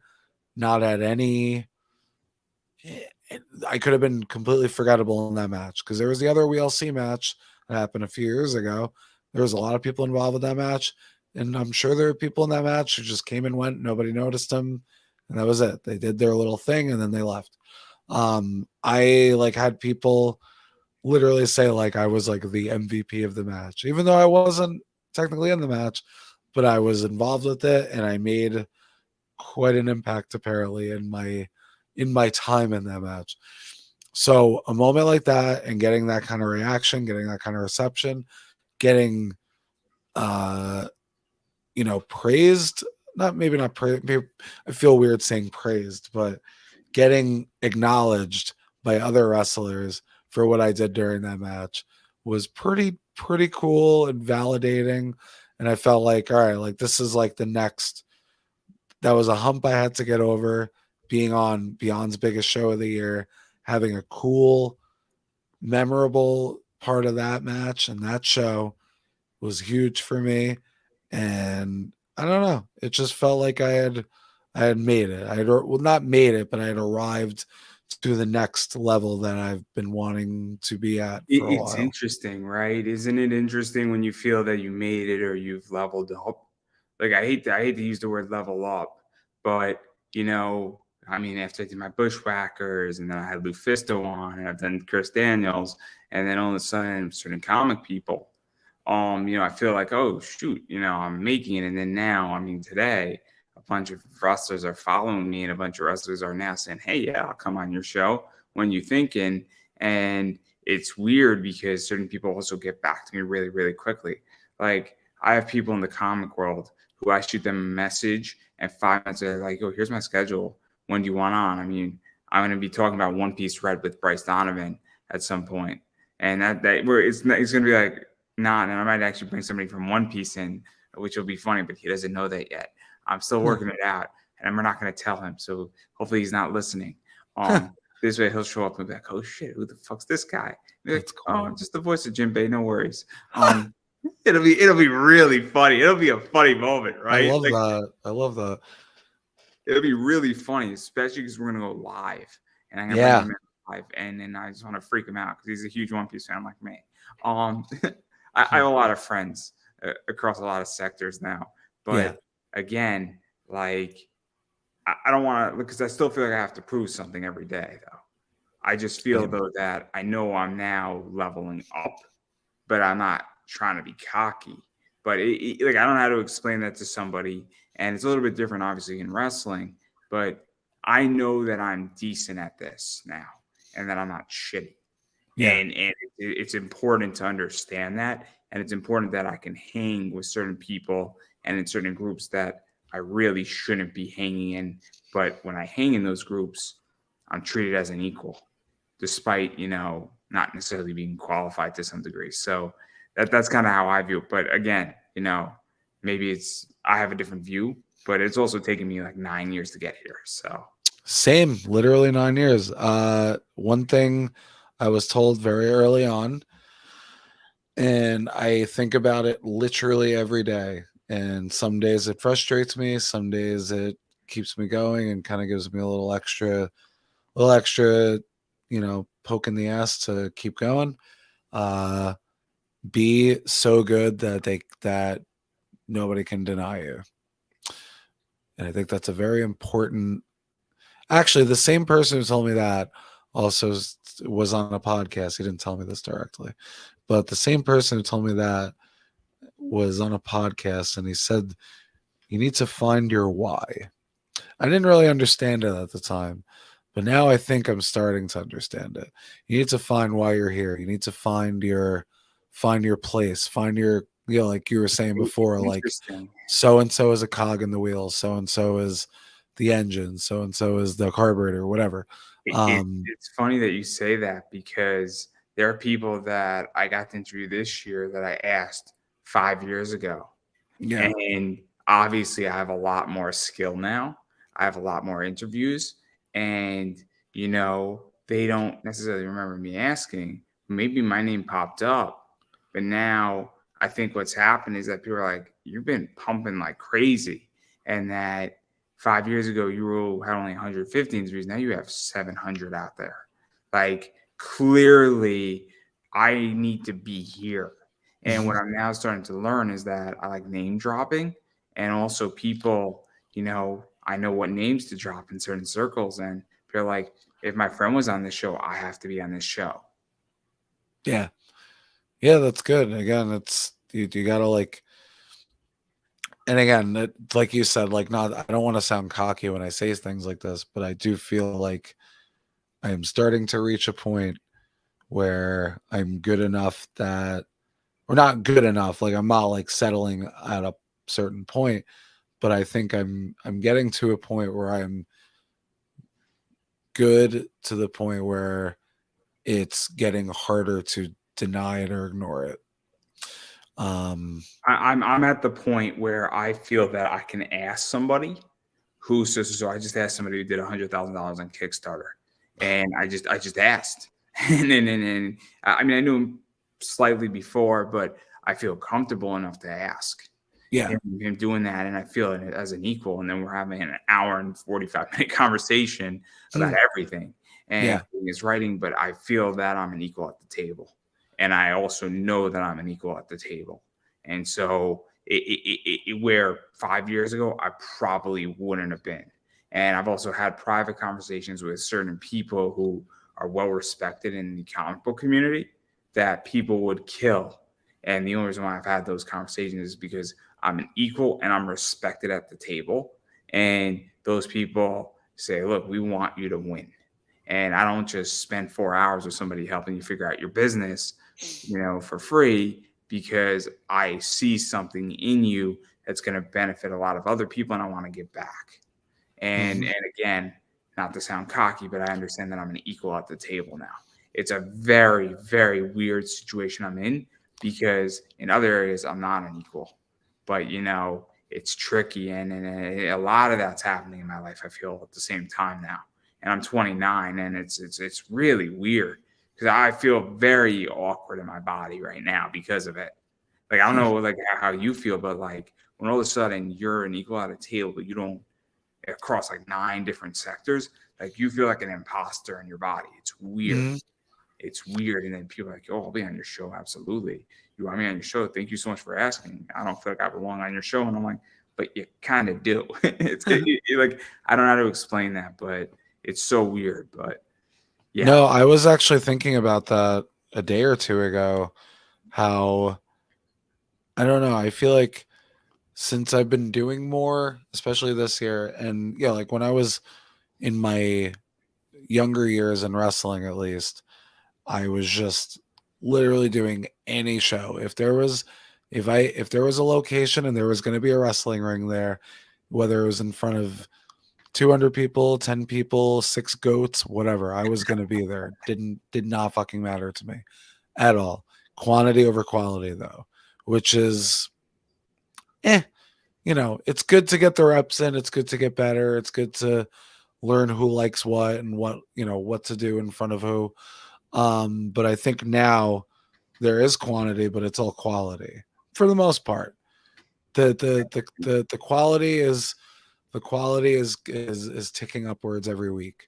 Um, and so to kind of piggyback what you were just saying, I was thinking about that recently where I was like, I feel like I do have some level of respect from people that I didn't feel like I had a year ago, 6 months ago, even. Um, and I think it's just because now I know CPA is like me as CPA, you know what you're CPA worth. being CPA being on a show adds something to it. So you know, you could have the trapeze artist, you could have the dancing elephant, you could have whatever. Here's just the fucking clown car. And I don't mean to say that as like, oh, I'm like It's this so is just interesting. it's just a comedy act, it's just a this, but like it's something that's gonna kind of give a very, very weird but needed break to everything else. That's interesting because one of the things that I just had a great interview with a legendary comic writer and artist, Mike Barron. Mm, And I don't want to get too much into what Mike Barron's doing, but it's nothing good or bad. It's just a little controversial, his book. But I said to about 5 other comic people asked me, and I was like, this is a really good stopping point in my comic realm of what I do on my show. And so I've actually refused interviews, and it actually makes my, you know, position bigger. It makes me better. It makes those people say, wait a second, why are you not doing this with me right now? And it's because I'm now going into more wrestlers, some more voice actors, and some others, and I'm taking a break, and then my season's ending right before Thanksgiving. But I also understand, and I'm looking at some of these people, I'm like, not to be an asshole when I say this, but your book is okay. You're not at that level. So if I put you before Mike Barron, it would have been okay. But I don't want to put you behind him because that diminishes him because I just ended on a strong position. And also I've done about 40 less interviews this year, but I felt like the interviews were better. And so mhm. I'm actually now being more selective. And so when I reach out to people, I'm not reaching out to everybody. And I've had weeks where I didn't interview anybody because I didn't think anybody was good that Mm, week to be on my show, or there was no good comic project or no good wrestler, or a wrestler couldn't make it, or I couldn't find a good cosplayer, somebody who impressed me. yeah. And I hate to say this, but it's a better show because of that. Becoming way more selective. It sounds mean, refusing people, saying I'm not interested. Like, and I like. It sounds like I'm an asshole when I say it, but the show is better. The guests are better. There's more control, and I Mhm. think that I'm looking for people, and it has nothing to do with viewership. I've interviewed somebody who had 100, followers on Instagram, and the interview was better because they were that talented versus somebody who had 15,000 who asked to be on my show and I wasn't interested. Yeah. And it sounds weird because technically they would have shared it, might have gotten to more people, but the person who I interviewed might not have been a good interview. And Yeah. like, it's so weird. And I think booking and wrestling is that. And I also think it's the quality where you're being booked. Because let's be realistic. There could be a show that's a brand new company that pre-tapes their matches and then gets it onto IWTV as a premiere, or you could be on Wrestling Open. That's called what it is. Wrestling Open has more weight Mhm. than that show right now. And me and Tyree were talking about this. The idea is that knowing your worth is so important, and even understand the worth of what being streamed and viewed into X amount of homes is worth. Because I'll be very honest. I mean, if I could get my podcast on IWTV and I could premiere an episode, I would do it for free because the viewership would be worth every goddamn penny in Mhm. social media for me.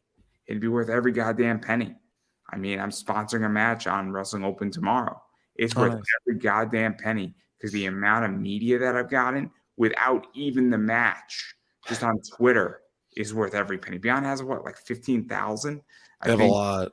They have a on lot. Yeah. Twitter, they tweet that out. Legitly, that thing, my name and my Twitter thing, I've gotten like 9 wrestlers now following me that now I could shoot a DM to. And I Yeah. guarantee I'm going to get at least 2 or 3 of them on, an interview. And Mhm. one of them I've been eyeing for a while, Riley Shepard. So I'm not going to pretend here. And Brother Greatness just followed me. I'm eyeing him too. Mhm. Because come on, who doesn't want to talk about his, I guess his plate, for lack of a better word. I can't think of the word. His Collection plate. collection plate. Yes. Yeah.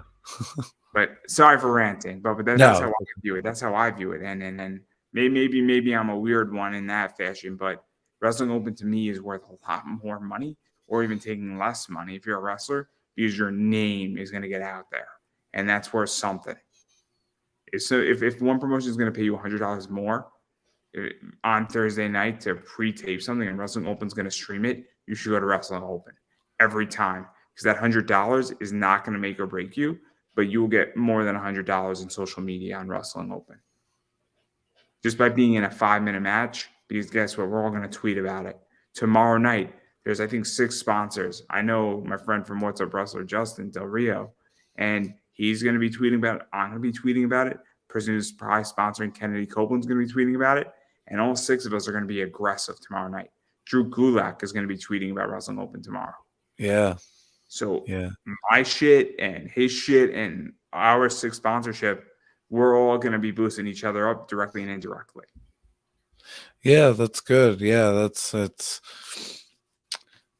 I didn't really start to think about it in that sense until recently, where, again, like, and I guess a lot of it is I didn't want to be like, oh, I've been wrestling for 9 years, so you should. You don't want to make it about the money. Well, no, not business. even that. It's more about like, oh, I've been around for this amount of time, so I deserve this. Because that's not it.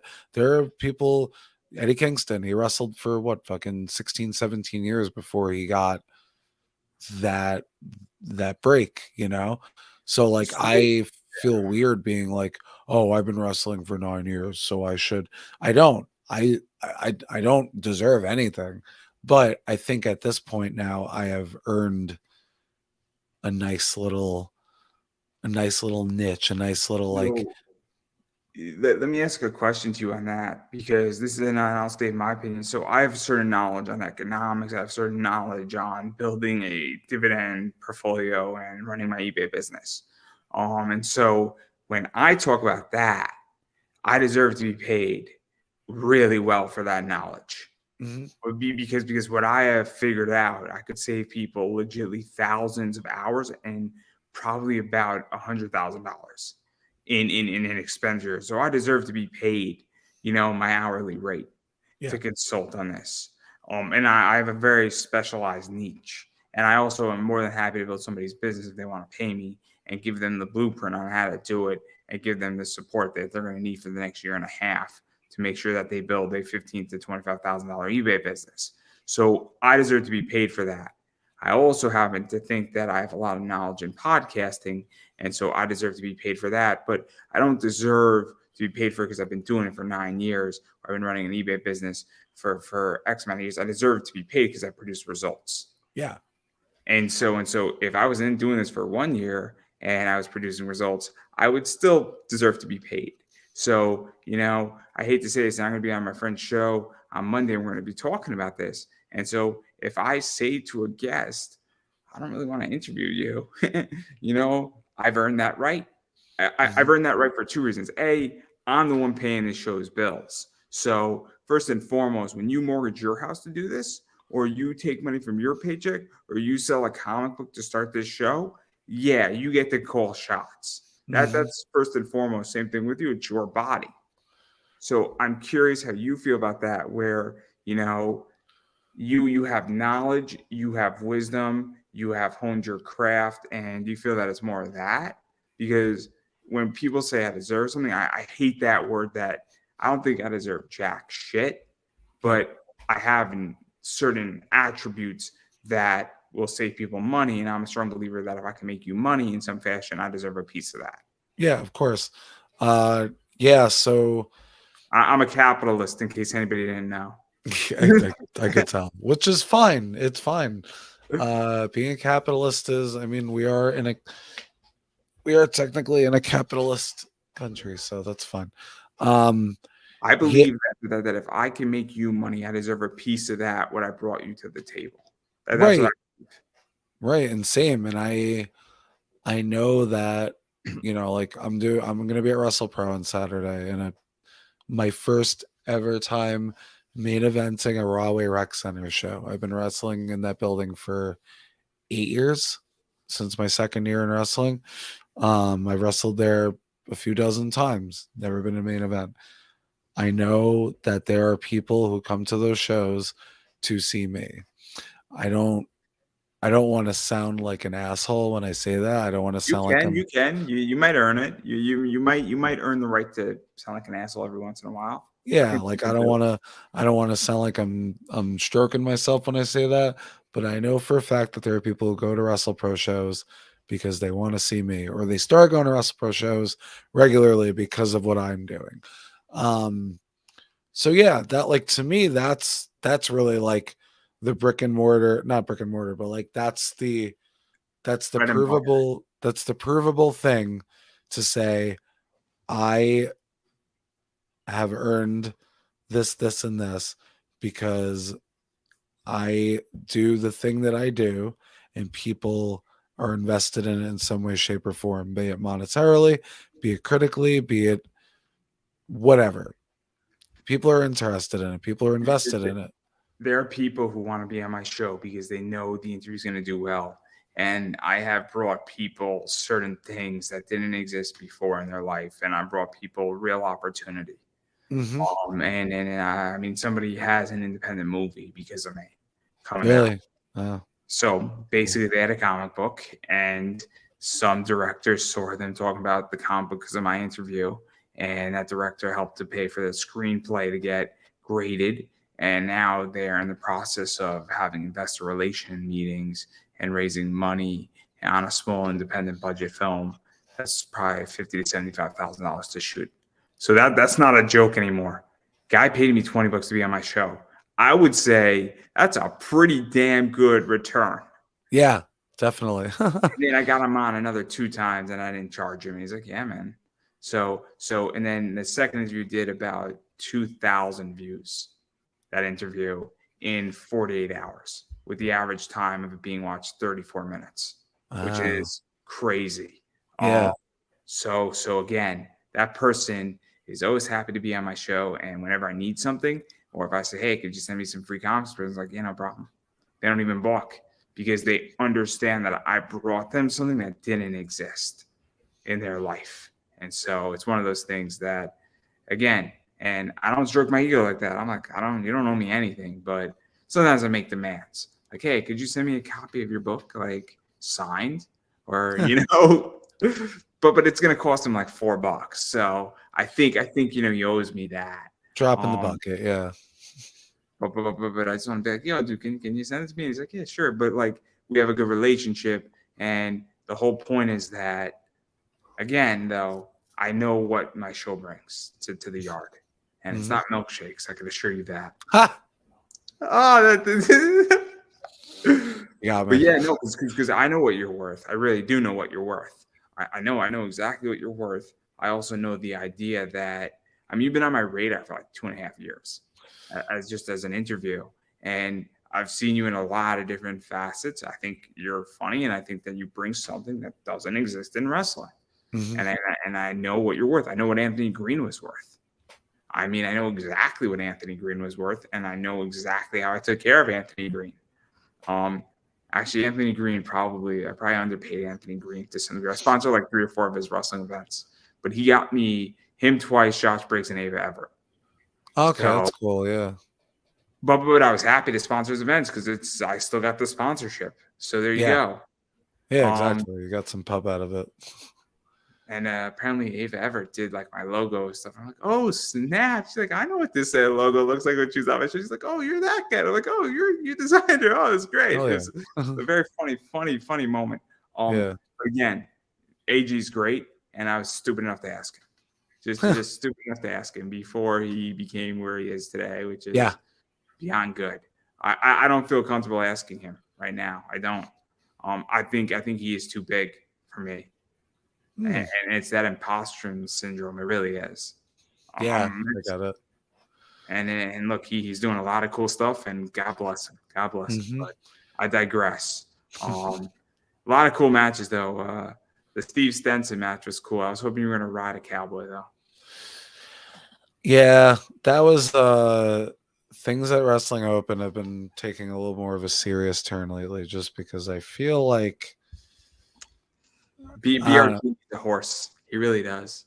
Yeah. Did you see that tweet, by the way, that I sent to BRG? He got really angry about it too. Yeah.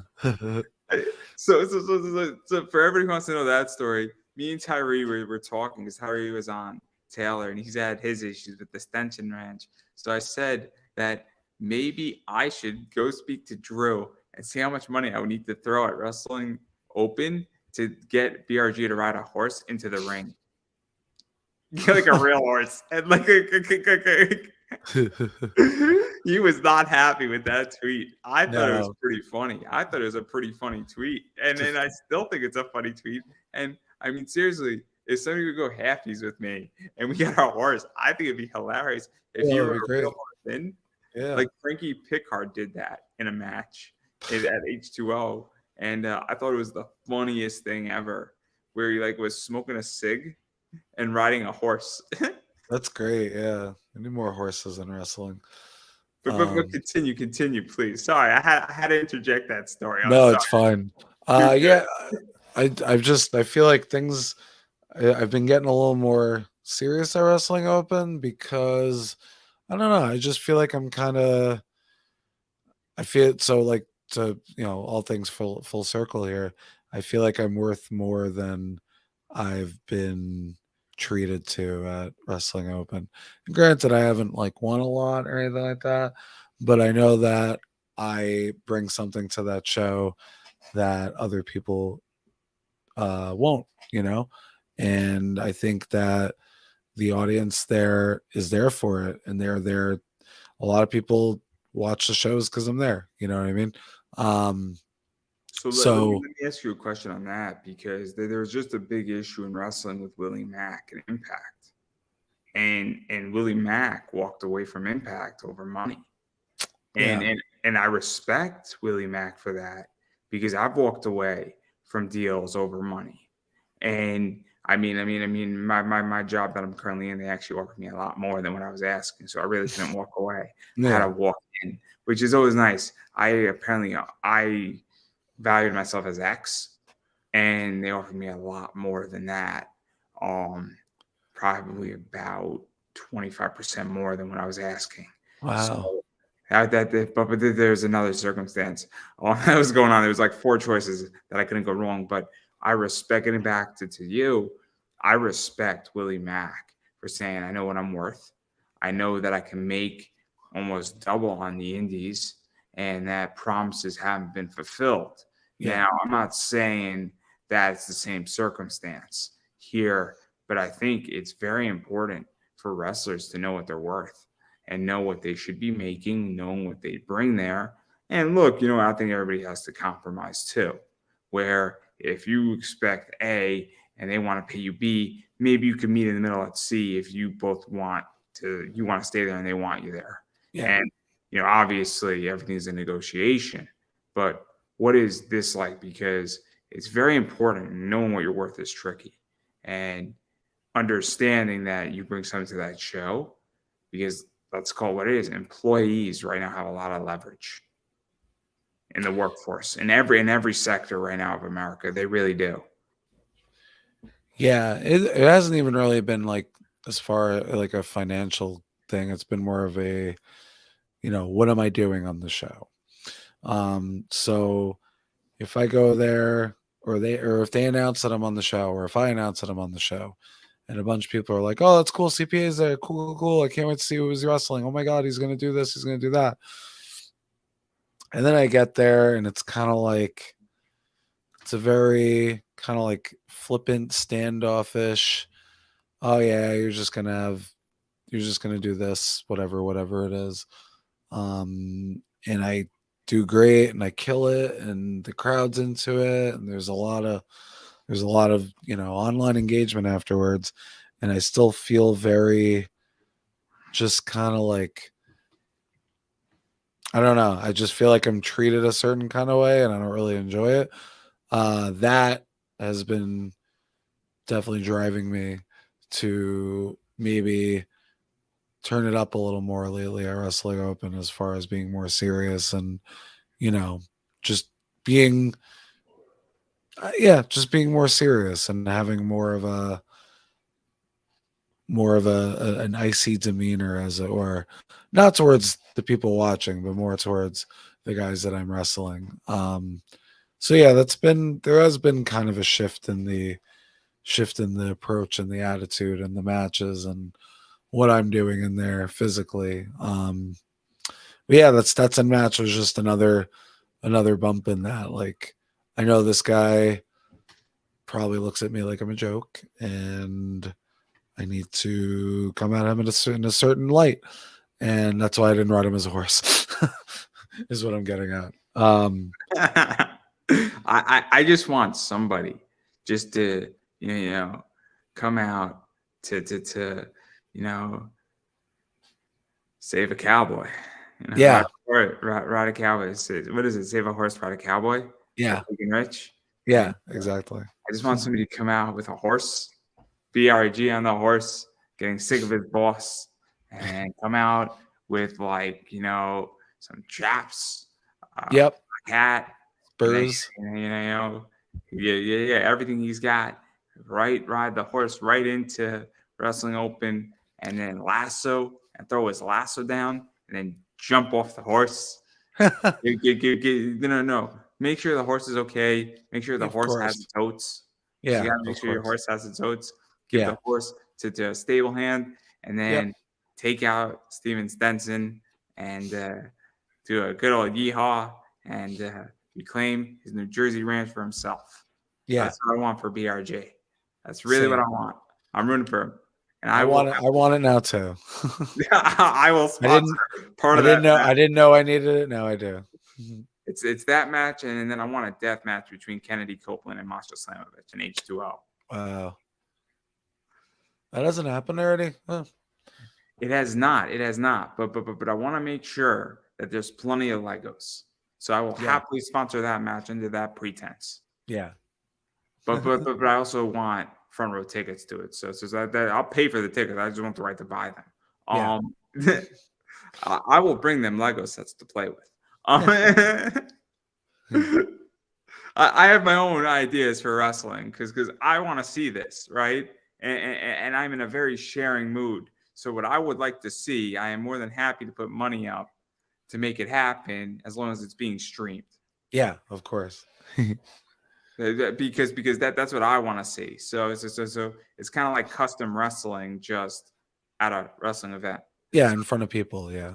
I think to some degree, all these companies should really allow some fans to have some booking decisions here. Not pure bookings, but some guidance. Because come on, Masha Slamovich versus Kennedy Copeland in a death match. That's not obscure, but that'd be a hell of a match. Yeah, with the Legos too, that would add like a lot to it.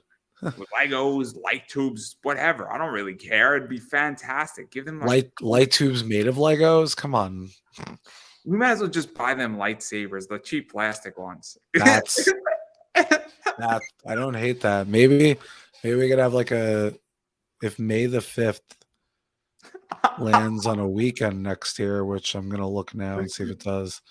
I'm not even really a big Star Wars fan, but I'd be behind that. Not that I don't like it. I don't really want. May the 5th is on Friday next year. So oh my gosh, I should totally pitch this idea to Matt Tremont. Just- Like I should totally pitch this. Like, you know how good of a match that would be if yeah, they just had like all these like light tubes that were then made out like looked like lightsabers and they lit up. yeah, exactly. So you would totally like just stop what you're doing and watch it. It'd be great. Yeah. It'd be the greatest main event ever. And then like in the middle they could just start playing Star Wars music. Oh, it'd be great. I don't know if they can do that legally, but I think it'd be great. I think it'd be great regardless. But Yeah. I don't know what type of money H2O has, but I think they could do this. I think that they could do this, and then like Kennedy Copeland could come out in like a Sith hood, and Masha could come out in like a stormtrooper helmet. Oh, it'd be great. It'd be so good. Like I have this, like I'll book this entire match and produce it all for free. And I'll put real money into it too. I'll throw like $500 at this, you know, easy. No questions asked. Like I wouldn't even balk at this. As soon as I get RKO'd by Randy Orton, you know, that'd be great. But you want to be RKO'd too, don't you? Yeah, of course. That would be pretty. I mean, yeah, why not? That would be sick. I mean, getting RKO'd by Randy Orton. I mean, this is a real question. What would you rather have? Would you rather be curb stomped by Seth Rollins, RKO'd by Randy Orton, or attitude adjusted by John Cena? Oh, John Cena, 10 out of 10. Yeah, see, I don't want to be curb stomped because that doesn't sound fun, right? No, I've been curb stomped. I got curb stomped one time, and like I didn't get a concussion when it happened, but afterwards I had like vertigo for like 2 weeks after that. It doesn't. Like It my head doesn't was seem spinning. fun. It doesn't No, seem fun. I don't Like want to do getting that again. attitude adjusted seems like a blast, and getting RKO'd is fun too, right? It has to be because it just looks cool. Yeah. Getting power bombed by Batista doesn't seem fun either. Yeesh. I don't know. But getting choke slammed by The Undertaker would be cool. Yeah. But I digress. This is like a morbid conversation now. I mean, clearly, you got to like just be like put down in a ring. Like, but anyway, enough about that. I clearly have run you through the ringer. I might have just spoken a lot, and I don't know who wants to hear my voice because I'm not really all that knowledgeable. I talk a lot of shit about wrestling, having never ever stepped into a wrestling ring. So God help us. But you're more of the expert in that area anyway than I am. But I am curious about one thing because, and then I'm going to give you a chance to promote. I feel that the biggest thing in wrestling the biggest change at the very least has been streaming. And I think that has changed the game for wrestlers, where now all these streaming places are the place to be, versus pre-taped, versus events not being recorded, versus, I can't think of something else that was the alternative, or just non-taped or anything of that, or even premiering events. And so how do you feel that wrestling has changed in the last 3 years, and what really the COVID era, I feel, has ushered in wrestling? So I don't know. It's so if it's a Thursday, and so like occasionally Wrestle Pro or one will run shows on Thursdays. I'll get paid a fair amount of money. It's fine. I get and it's a lesser drive, but they don't really film the shows, and if they do, it's not put out anywhere. I pretty much do them I'll do those because again, it's like a close drive, and I'll probably wrestle someone, new, or like someone who's having one of their first matches, so I could kind of see where they're at, etc. But being on Wrestling Open or the GCW Tuesday shows, the settlement shows that they've been doing that I've been a part of, those are like a different animal because you're like anytime, and I don't always assume that everybody knows who I am. I can't. You just can't because there's so many goddamn wrestlers.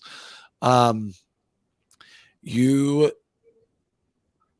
I'll do something in a match that I've done in every match for the past 6 months, whatever that happens to be. And I'll look at Twitter and I'll just I'll just see someone losing their mind over a thing that I do that I've been doing in almost every match for X amount of time.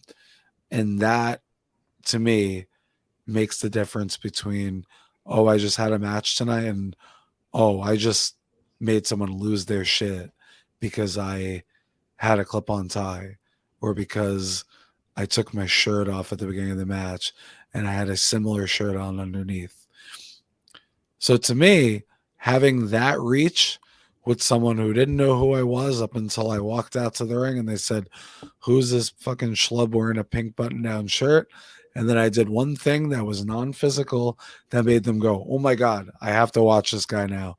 I'm going to follow him on Twitter." Granted, it takes very little effort to follow someone on Twitter, but they did it. And now that is a new person that I want to use as a conduit for them to go to work the next day and say, "Oh my God, I watched this guy wrestle last night. He does this, this, and this, and he does this thing with a shirt."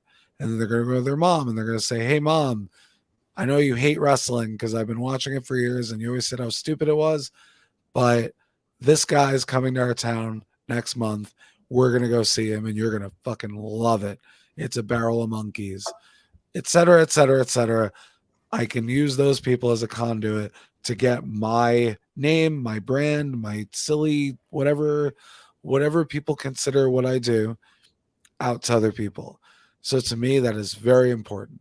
And even if I make less money because maybe there's less people at the show, or maybe it's just kind of like, the GCW shows, there's not a lot of space to sell merch. So as soon as the show is over, everybody leaves and we don't really get a chance, whatever.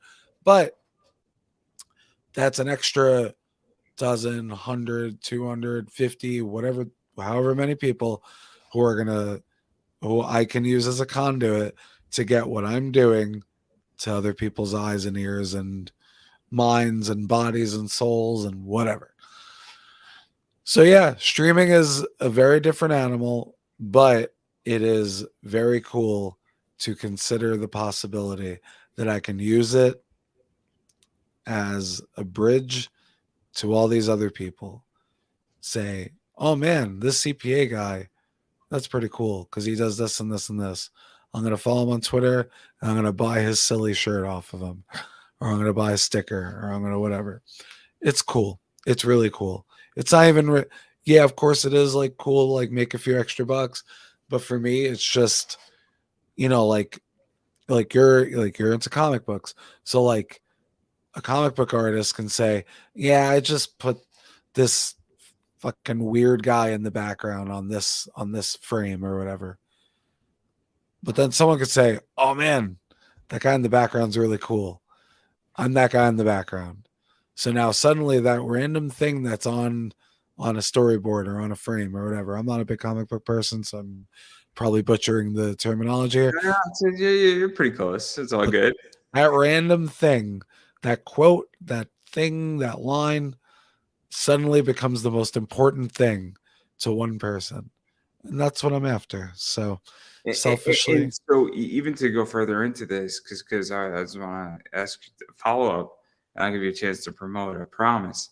One of the things that I think about the settlement series with GCW and even Wrestling Open is that you're also increasing the name of your brand, and that's the thing. So a friend of mine was explaining with a comic friend of his is that he'll sell a book to a company called Scout, but then he'll go to a company like Second Sight Publishing, and then he'll do his own Kickstarter.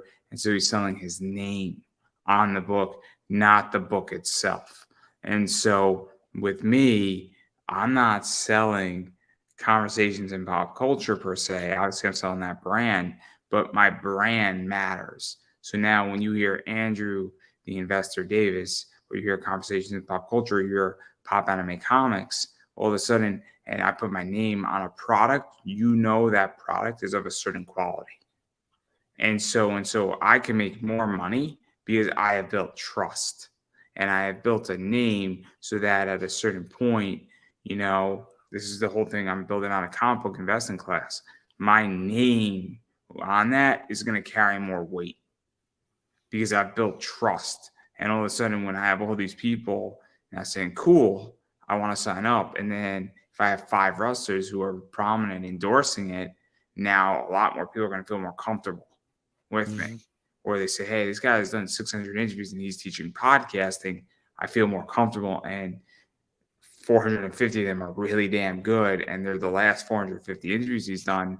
I feel more comfortable. So that's how I view that too. And I think, but that's just my opinion. But I'll let you state whatever your opinion is because I don't want to put words in your mouth. But I think you're increasing the value of your name even more so than anything else. Yeah, and that's very important. And that's, again, like that's like what I was saying before, like the quality over quantity thing. Back when I was doing a million shows every week and I was just going everywhere, that was for me to just try more stuff, just try to get myself in front of people, get myself in front of other wrestlers so they could say, oh, this CPA guy's good. Maybe, if something comes up on some dumb show I'm on in West Virginia or North Carolina or whatever, I'll say, hey, this New York guy's pretty good. We should bring him down.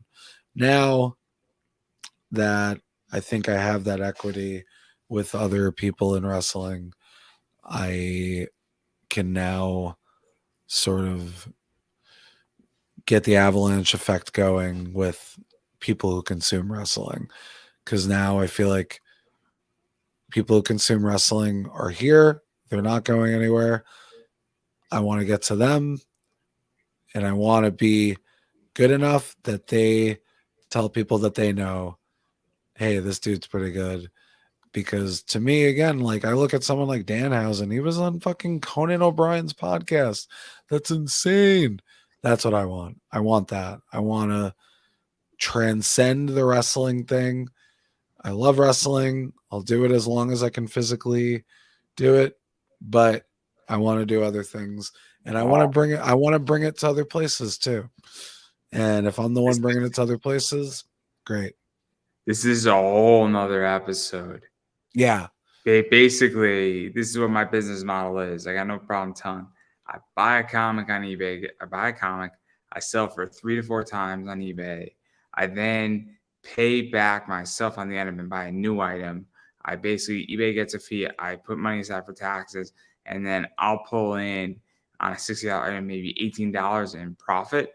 And I take that money and I invest it in the stock market and take a good growth dividend stock. Because the reason why is that there's going to get to a point where the comic market gets slower or it falls apart. But I have now moved it into a more stable asset. And so I've deleveraged out. And so I basically almost bought hard assets with soft assets. It is a good way to look at it. It's probably not the exact terminology, but I've basically diversified. And then the only reason why I wouldn't go straight to the equity asset is because I'm trying to get more of the other asset. And I'm trying to get a 3x on that, or I'll get, $30 out of, that asset. And then I can buy like 2 stocks instead of 1. So there you go. So that's the whole thing. And again, I think every wrestler needs to understand how to do that because let's be realistic. You got a short amount of time that you could really do this. And anytime you could take what you're doing in a ring and move it elsewhere, there you go. Danhausen and Orange Cassidy should be in movies in all these cameo roles. And they should really think about doing that a lot quicker if they already haven't, because that's where the real money's at for them. But again, that's a whole economic podcast. Yeah. For a whole another day. And man, I should run that seminar for every fucking wrestler. Every wrestler needs to know this and needs to understand what to do with your money. But again, when I get my financial planning license, I'll be happy to run that seminar for everybody. Maybe June of 2023, July 2023. Oh yeah. I'm thinking about it because I think it'll be good for everybody, and you could all become my clients. So there we go. But I digress. I do want to give you a chance to self-promote yourself before we get out of here because we've been talking for like 2.5 hours. Oh my God, yeah, we have. I didn't even notice. And I have work tomorrow. I have a long day. I got an hour and a half commute in the morning. I still gotta go to the gym. I'm gonna take like a 2-hour nap after this, and I'm gonna hit up the gym. Oh, Because I gotta maintain this frame. I saw a picture of myself from 3 years ago, and I look, and I don't want to sound like a jerk saying this. I look like a fucking Greek god now compared to what I looked like 3 years ago. So I need to just build on that foundation. I don't know where you live, but if you live close enough, maybe I should have you start training me. So I look like a Greek god too. I mean, this is just not working. Believe me, I thought what I was doing at the time was working. It wasn't. I see it now, and I'm like, oh boy, you were aiming very low. I mean, I think I'm pretty. I just want to say that I really like when people call me pretty. I tell myself I'm pretty every day, but I have a feeling I'm lying to myself. But you know what? If you believe it, someone else will absolutely believe it. Trust me. Trust me on that. I'm at CPA Wrestles on all social media platforms, be it Twitter, be it Instagram. I think I should change the name of the Facebook page, but there is a Facebook page just for me. It's called CPA. I suppose that's very broad, but I don't really update it very frequently, which I guess I should. What do I have coming up? This Saturday, I'm in Rahway, New Jersey for WrestlePro. I'm in a barbed wire match, main eventing my first Rahway Rec Center show. There have been hundreds of shows at the Rahway Rec Center over the past bunch of years. Jersey All Pro used to run there. Ring of Honor has run a show there too. WrestlePro, this place, that place. It's pretty cool that I've gotten to this point where I can main event a Rahway Rec Center show, and there is apparently going to be a lot of people there. So that's, again, equity. We've reached a point where we can say, I main evented a show at the Rahway Rec Center. There are a lot of people there. That's what's called a draw in the business, apparently. Other than that, next Saturday, I'm going to be at Blitzkrieg Pro. I'm going to be challenging VSK for the Blitzkrieg Pro Bedlam Championship. I have a lot of other stuff coming up. If you follow me on social media, I promote the shit out of everything I'm doing, even if it's not important to anyone. So that's my spiel. I think I have a pro wrestling tee store too. I haven't promoted it in a long time, but I sold a shirt on there a few days ago. So I guess I should talk about it more. But yeah, that's what I'm doing. And then obviously, I've been saying this for a while. You have to support wrestlers. So what that means, there's 3 things that you can do. Go to wrestling shows. Mm-hmm. You know, that's the easiest way. Go to wrestling shows, buy a ticket, because you're actually supporting everybody on the card. You're supporting the promotion. You're going to have a good time, hopefully. And that's the first thing you should do. If you do not want to go to a wrestling show or it's not near you, you should watch it on IWTV if it's there, on Fight. Again, you can get Fight and IWTV separately for $160 for the year. So $160 will cover a boatload of wrestling for you. And then you can get Peacock, which will get you your WWE, which is another $60. So $220 gets you about 70 to 80% of the market in wrestling, which is crazy stupid at this point. If you told me 5 years ago $220 would get me 80% of wrestling and cover me collectively, I would have told you were crazy. But anyway, so that's the other thing, is that you can buy IWTV, because that is very helpful and very instrumental in making sure that you can see wrestling. And that's a way how to support, is just watching. Furthermore, tweeting at wrestlers and tweeting at promotions and commenting on it is a big deal as well. And it makes a difference, especially because a lot of promotions are smaller. Wrestling Open happens to be a very large promotion and have a big social media following, but there's plenty of promotions that do not. And so when you tweet at them, they actually greatly appreciate it. And a lot of those wrestlers will engage with you. So that's very cool as well. And then finally, obviously, a lot of companies do sponsor a wrestler. So that's something that you should think about as well. Is sponsoring wrestlers makes a difference. It's very helpful. Also, you could buy wrestlers merch. And if you buy a t-shirt from a wrestler, that also is helpful because guess what? That's just money for them and it helps to cover what they're doing. And let's be realistic, every dollar a wrestler can get helps them go, especially if they're traveling a lot because gas is expensive right now. So that's something to keep in mind. And then you should be following them on Twitter or social media as well. Mm-hmm. So obviously, I'm going to not push any more on that, but I'm going to quickly push my stuff. Obviously, I have my social media down below. It's Pop Anime Comics. You might, if you go to Beyond, you may or may not see my thing all over the place. I am sponsoring Reed Walker tomorrow, apparently.